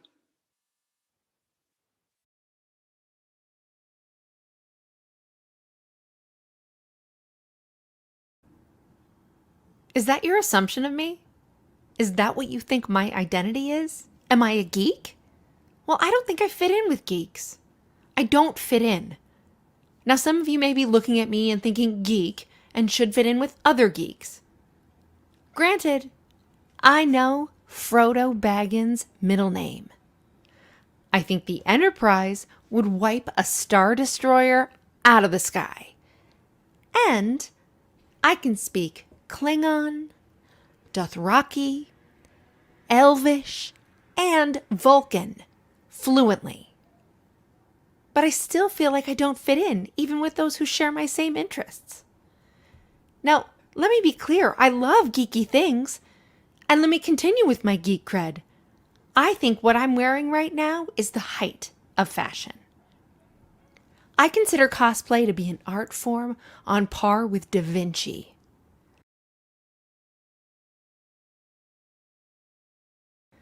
I think Kevin Smith is the last sage of a generation, and that the greatest travesty of our age is that in the re-release, Greedo shot first?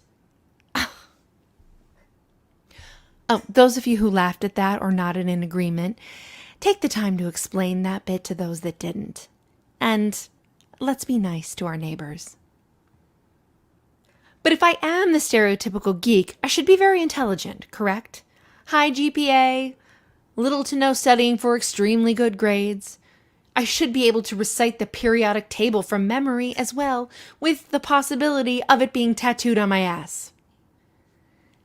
But my current class rank is 303 out of 352. I'm even flunking home ec. So no scholarship to Princeton for this caped crusader. So do I fit in with geeks? I don't think so. I don't think I fit in with that identity. I don't feel like I fit in with any identity for that matter. People will say to me, "Why would you think that?"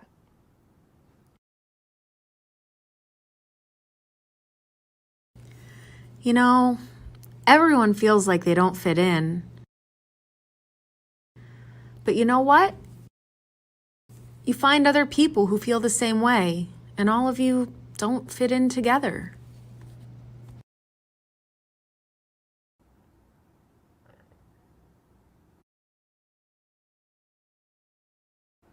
A nice concept, but a bit naive, don't you think? Why? It's simple. Because no one is exactly the same. We, as a people, are taught to cling to individuality, and yet as a species, we are social creatures. Hey, I paid attention in sociology class. Oh no. So what? Try to fit in but still be an individual? Huh? You know that's just saying the polar opposite, right? Life is more complicated than that, isn't it? Do you need more proof? Oh, okay, sure. You look at me and you think geek. Thus, I must also enjoy all the popular pop culture things that are trendy right now, correct? Well, buckle up, my pretentious friends, because you're about to hate me. I hate sushi. That's right, I said it. It's seaweed. The same stuff I'm pulling out of my ass crack at the beach, slathered in vinegar for $15 a plate. I believe that foodies are pretentious jerks who don't want you to know that their favorite place on DoorDash is McDonald's. I think AC/DC is the greatest band ever. Billy Joel is a national treasure. And, well, Beyonce is far too overrated.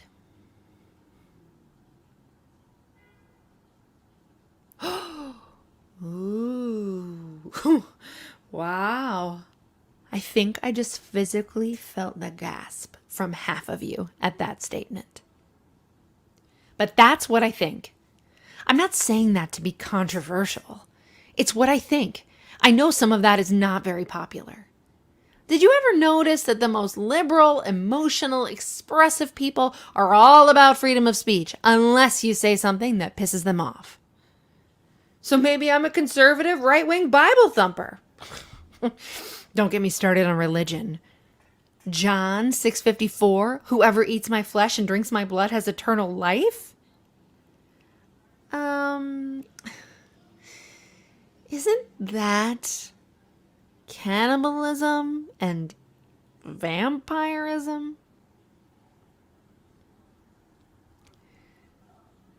See, you think things, or heaven forbid, say things like that, and then you don't fit in. Well, I don't fit in. I don't fit in with my peers. At least I don't feel like I fit in with my peers. So who am I? What is my identity in this life? Oh, but what is it? What is life? Who am I in this life? Who am I? Do you know? Does anyone really know? Is it the journey of life? Is that how we find out what our identity is? William Shakespeare said, "The web of our life is a mingled yarn, good and ill together."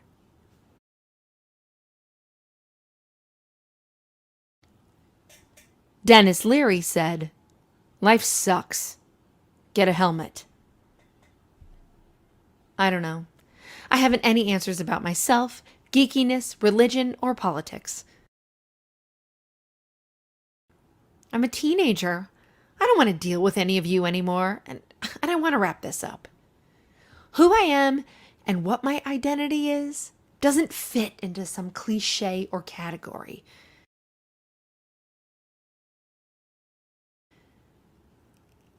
I guess I am me. Sometimes it's difficult and that's bad. But sometimes it's difficult, and it's not bad at all. Was that a cryptic ending, or what?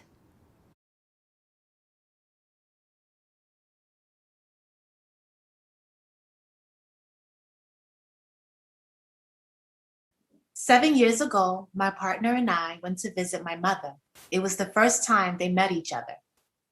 We were all chatting. I got up to go into the other room, and the chatting continued. You know, my daughter's name is Luna. Her name is Luna? Yes, her name is Luna. I came back into the room. Everyone okay? Your name is Luna? I smiled. Oh, yeah. My mother calls me Luna. That night, we went outside in the darkness. You could see the stars, so many stars. I spotted the full moon, bright white like freckles on my skin. When I was little, my mother noticed how eager I was to see the moon, and she nicknamed me Luna.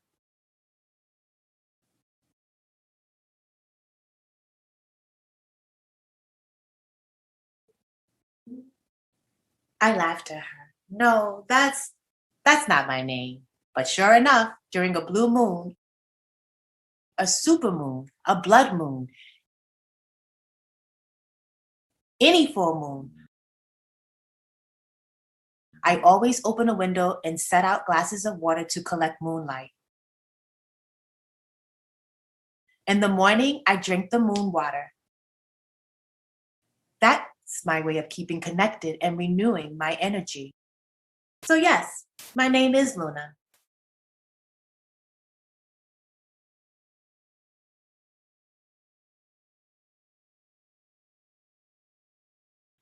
I started my YouTube channel on August 2018 when I was 10 years old.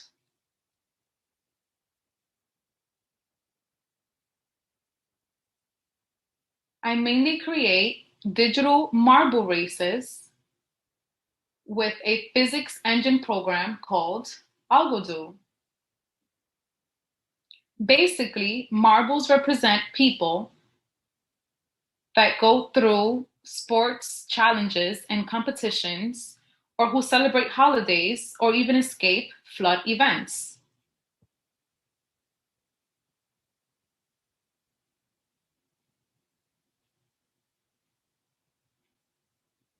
You choose a color and you can follow your marble to see if it wins.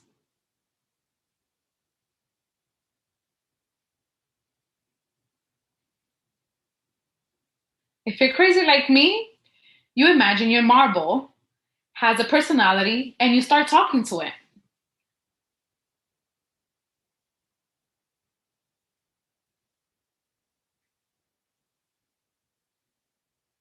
My most viewed creation so far has 5,850 views.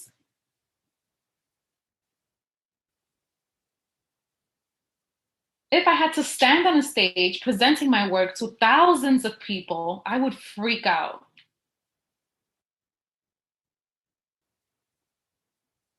Yet, uploading my videos on my YouTube channel allows me to express myself. And I'm really excited every time I get a new subscriber.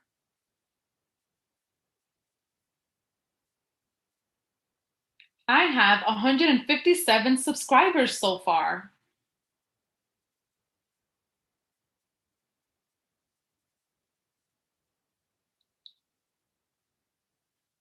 Through my YouTuber identity, I let my creative side be free.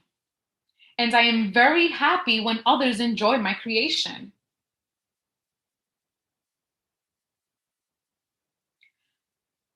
I think of an idea for a marble race series. I anticipate all my problems I can have. I figure out all the rules of the marbles challenge. I designed a course trying to do something that has never been made before. I program the race, I edit it, and I upload it. Then I watch YouTube analytics every day to see how my videos are doing.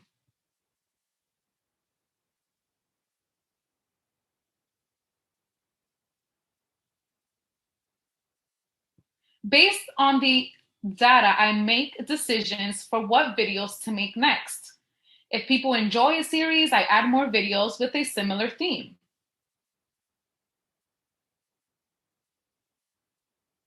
I also analyze viewing trends to see when the optimal date and time to publish a new video is.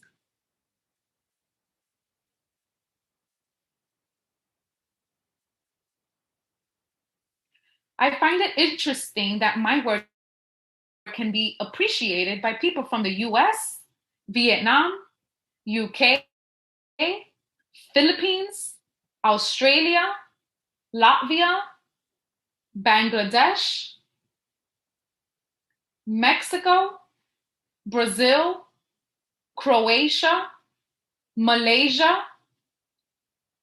Canada, and more.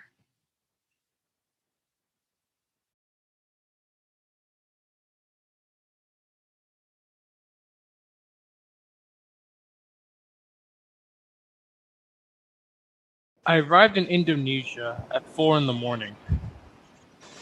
Compared to the previous one, we had a small ship. We were, I think, maybe 18 or 20 people.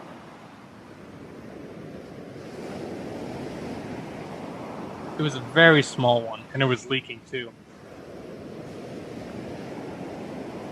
After about an hour, it started raining heavy rain. So the sky is dark, the water is dark, and we can't see each other.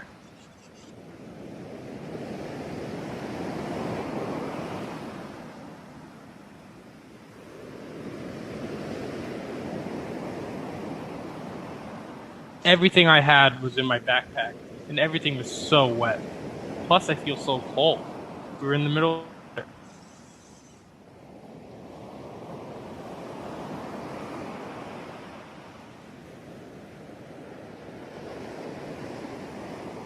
We had a little issue. The guy who was running the ship, he says the police might be here.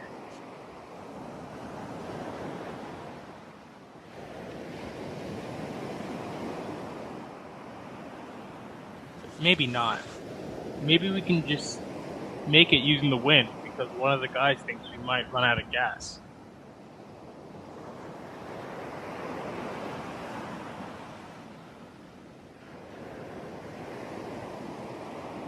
We've lost the GPS.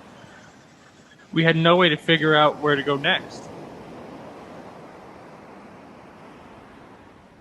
Basically had no idea what was happening. That was one of the worst times of my life.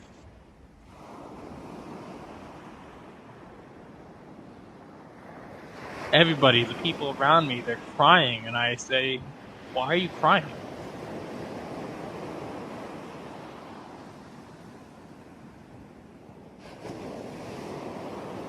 We are done because the GPS is gone. The water is coming.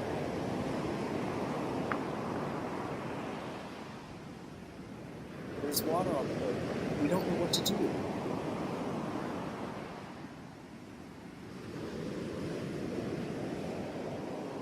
Some people are praying. God help me. God help me.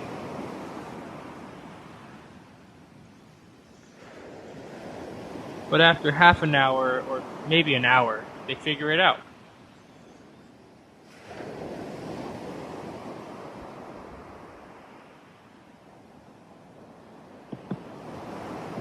They have a small phone, and it's working.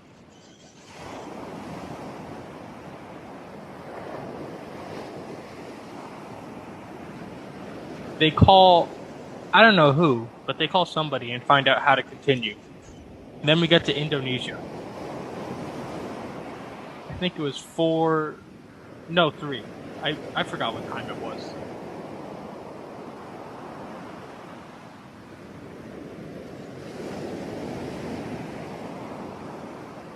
My pack was soaked.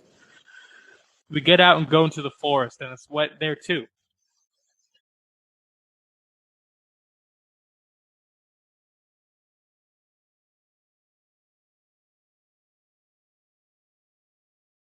When I put my feet down, the water comes up to my knees.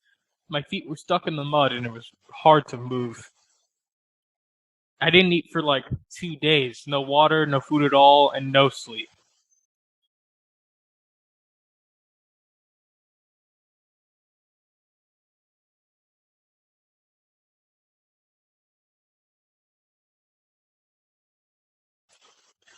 So then I get to the capital of Indonesia, which is called Jakarta. And I say, where should I go right now? I can't speak English and I can't speak Indonesian. The police might stop me.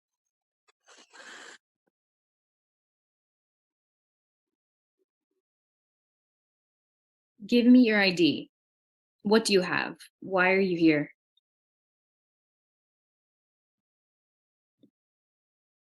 I'm scared. I want to hide, but I also want to make sure that I get the life that I want.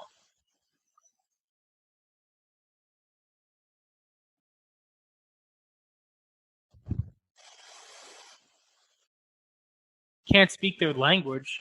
Plus, I have the wrong money and I need to exchange it for Indonesian money.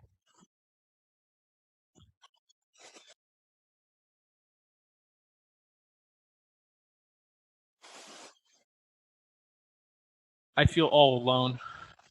Fortunately, I see one of my Afghani friends. He was with me in the same boat, and he's walking around. I ask him, do you know anybody here? How can we get out of here?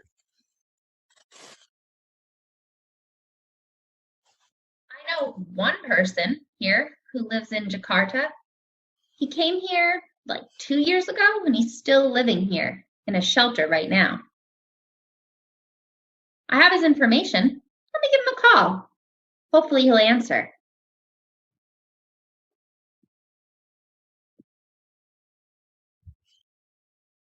And he calls him 5 times with no answer. And then a 6th time. It was 1 a.m. and he was asleep, but at last he answered.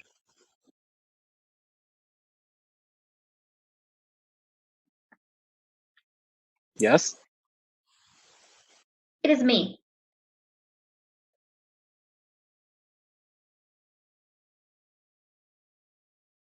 They talk for a few minutes.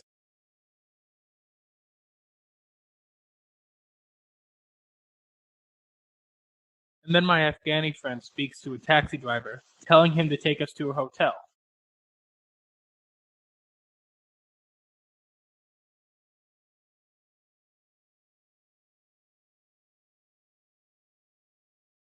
We'll sleep at the hotel tonight and call my friend tomorrow.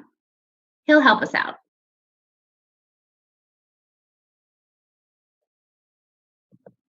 As soon as we got to a hotel, do you know how much they charged me for the taxi ride? $300.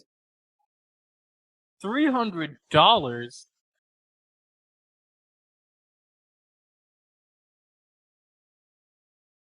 Because they know we don't know how to Google, we don't speak their language. They charged us $300.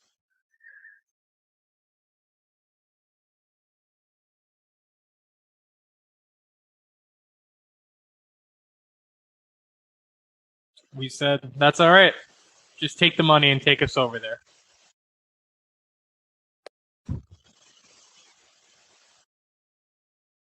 The hotel was supposedly charging $50 a night.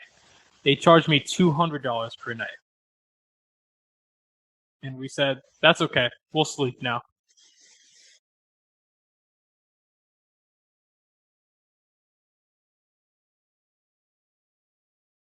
We slept from 2 a.m. to 2 p.m. when there was a knock at the door.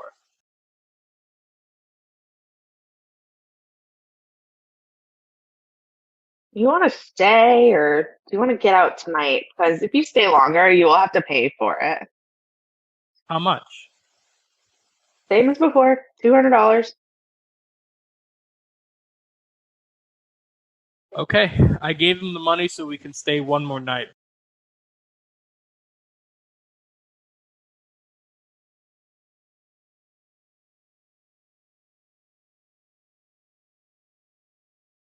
Because we were exhausted and had no food.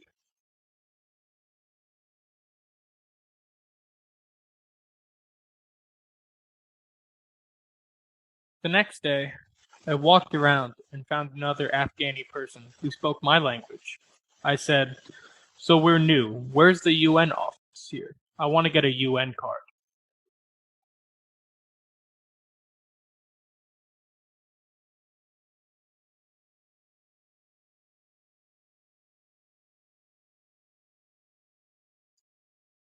Wait for Monday.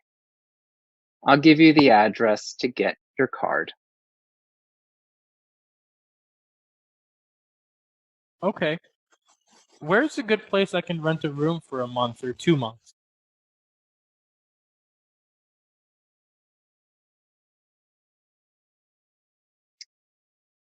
If you want to get a little cheaper, a nice place, that's 2 hours from here.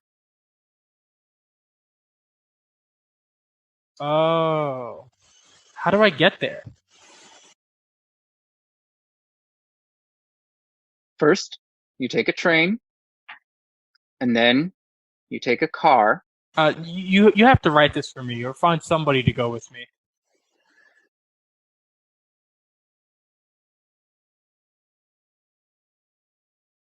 I can pay you money to go with me.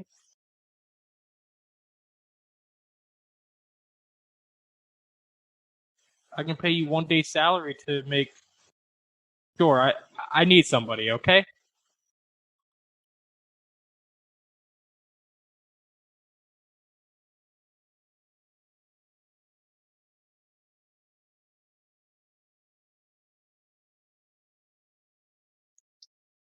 I'll take you to that place, and then I'm coming back. Because I live here. My house isn't there. It's here. But that is a good place. A little cheaper, a little nicer. All right. He took me there and I asked how to find the place.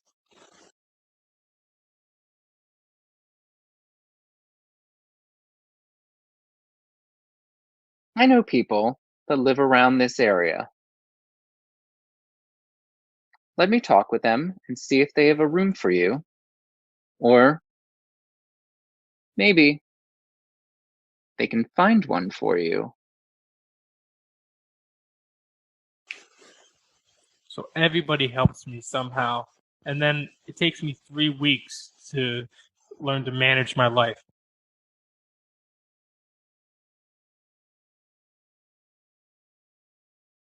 Everybody I met helped me in small ways until I can run my life. I was only 15 or 16 then. That was a rough time.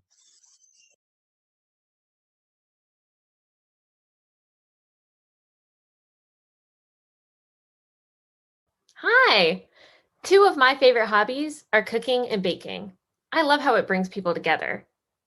I also don't hate it when I make something really good and other people try it and look at my parents and ask,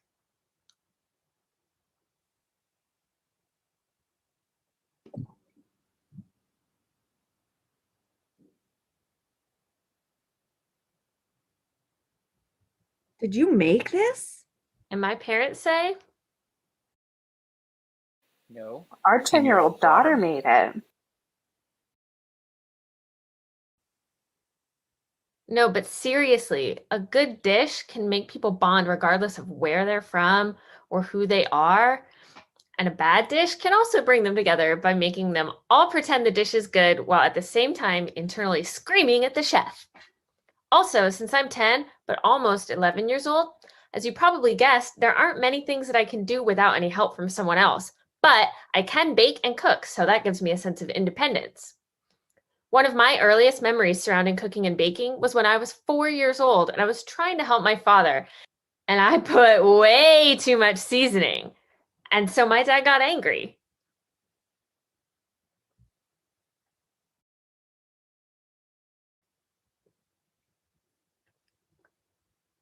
While true, it may not be the best memory, I've learned a lot since then, such as how much seasoning is too much. Some of my favorite things to bake are brownies, cookies, preferably chocolate chip, marble cake, and a caramel apple pie baked upside down called tarte tatin. Anyways, anybody want a cookie? Bye!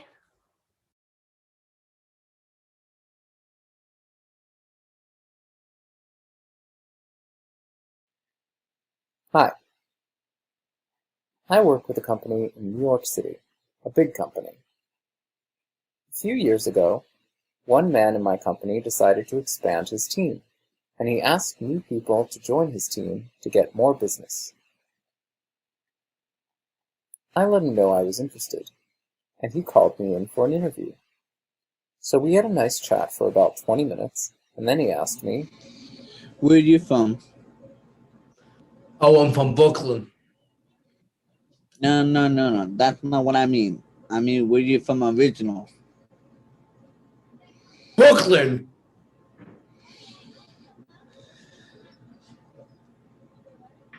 He was a little frustrated, and he said, Where you from originally?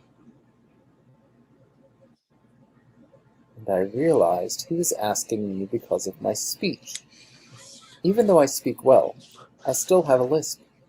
I looked at him, and I said, I'm from France. Wait, what? Really? No, I'm kidding you. I have a deaf accent, and that's where you hear him. He was shocked. It was like his brain froze up, and suddenly he couldn't understand me anymore. I was like, wow. That was the end of the conversation, because we couldn't communicate. And of course, he didn't ask me to join his team, which is fine.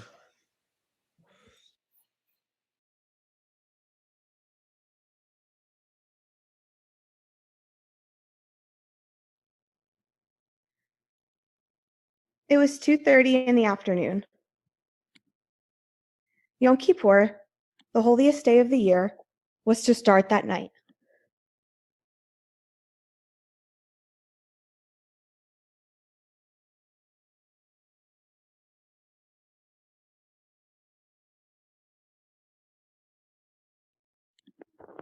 I was looking forward to finishing patients on time in order to get home to my family, eat dinner, and prepare for the fasting the next day.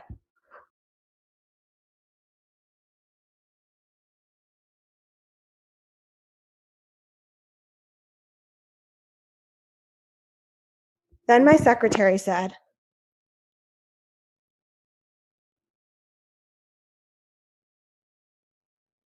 You have a consult.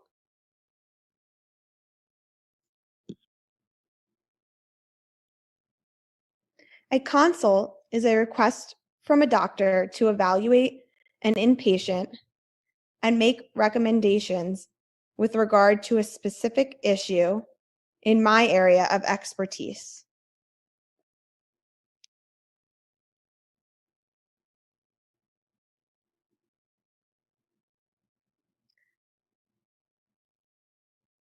Sometimes I can see the patient once in the hospital, and that is all that is required.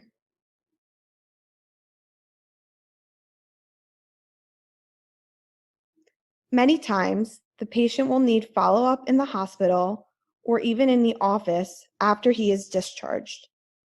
In the latter case, the person then becomes my patient.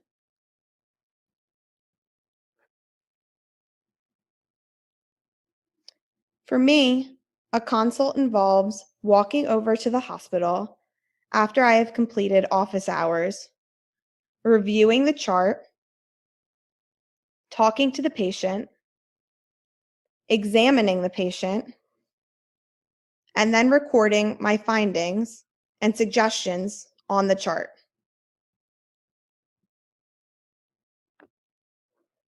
If the patient is straightforward, it can add 45 to 60 minutes to my day. If he is complicated, it can take much longer.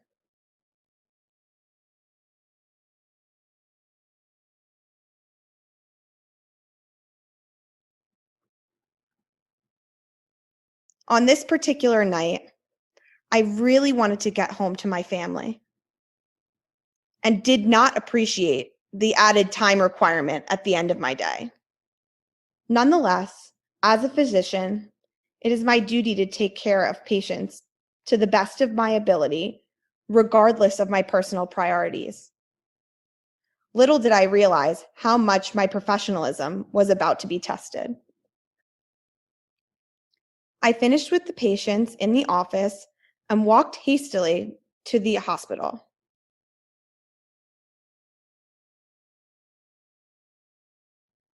I found nothing striking in my review of the chart. Then I proceeded to enter the room.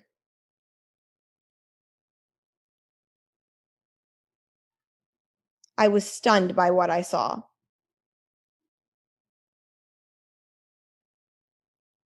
The patient was covered in tattoos of swastikas.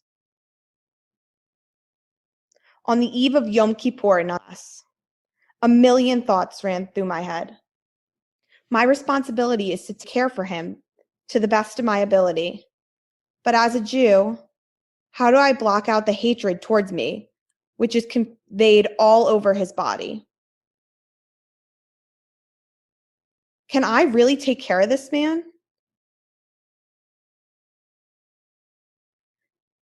Do I really have to try to help him as my Hippocratic oath demands? What if this hatred is expressed during my time evaluating him? Should I say something? Should I simply leave? What if he needs a follow-up in the office? Can I really take him on as a patient? Or is that too great a conflict for me?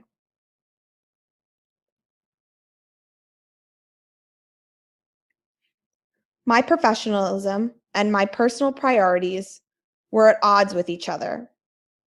What should I do? What should I do? Yom Kippur teaches us to be forgiving towards others. So it is quite ironic that of all the days of the year, that this is the day that I was asked to see this man. I was able to take my personal hat off and put my doctor hat on.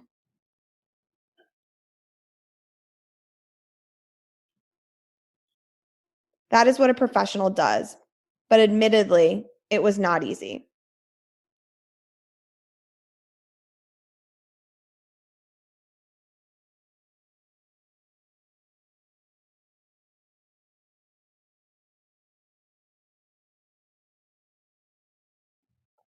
This is just my face. I've had it my whole life. When I was young, my mother would make excuses for the little girl attached to her leg, staring you down, not giving a smile.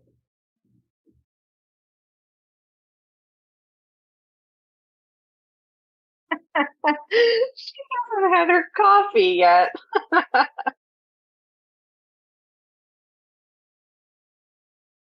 Growing up, I would hear, Wow, what's wrong? nothing, why? Well, you've got such a look on your face. Nope. This is just my face.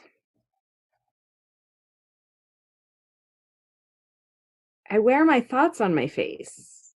You can always see what I'm thinking.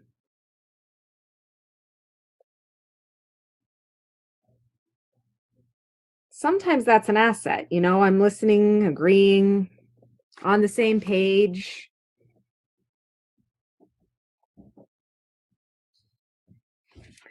Sometimes not so much. You know exactly what I think about you.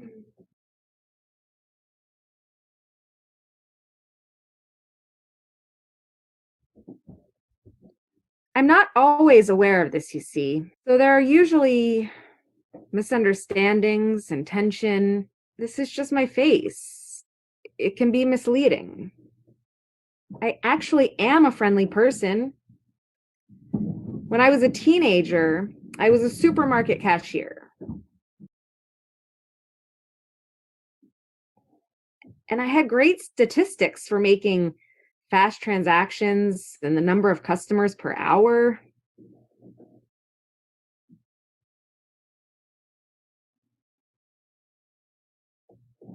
I was so focused on doing a good job,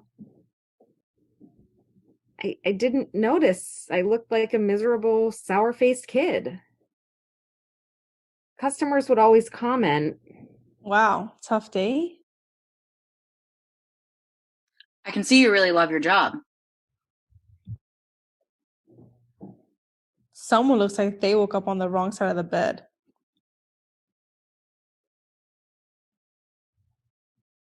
You can imagine when I got those comments, I really didn't look happy then.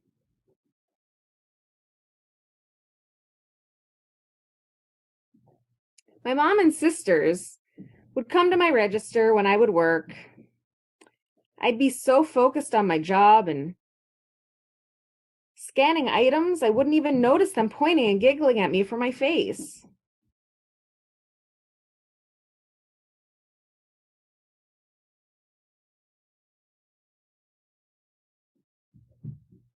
I really wasn't miserable. I did like my job. That was just my face.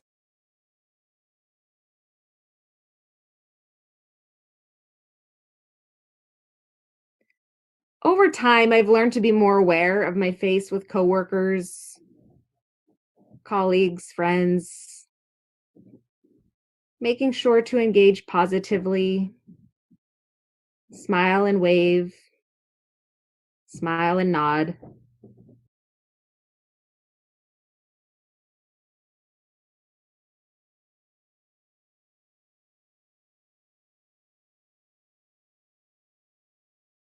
When I like you, my face isn't a problem.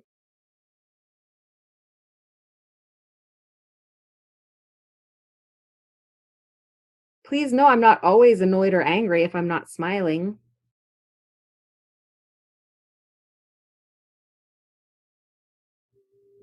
And this face is very useful when walking down a New York City street.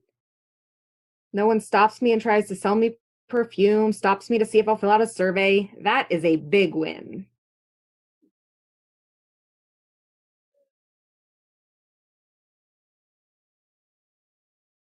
And I'm perfectly happy with my face. And please, please, for the love of God, don't tell me to smile.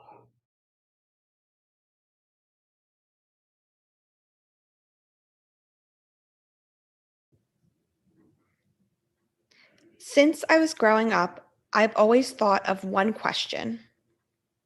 Who am I? I always thought that identity is a permanent label that determines your life. Sometimes I don't know who I am or know my identity. I feel lost without it. So I speed things up and label myself instantly, which was a tremendous mistake. So it was like existing in a lie where you put on a mask. Even though it wasn't who I was, I've affirmed that it's who I was. There were moments where I get so frustrated and overwhelmed because people pressure me and label me. When they do, they use it against me. It was like having a room filled with mirrors where you see yourself begging you to discover yourself. When I first entered high school, there were a lot of opportunities for acknowledging who I was. However, I rejected those moments. There was one important person who influenced me, that identity is not permanent. That identity takes time to know what you are, and that impacted me. So it took time and patience to figure out what I am, and I experimented with it. I identify myself as a woman, fighter, Hispanic American, Catholic follower, hard of hearing, athletic, artist, creator, and a leader. Most importantly, I am human. We are all humans and different. That is what's more interesting about each other, that we aren't alike.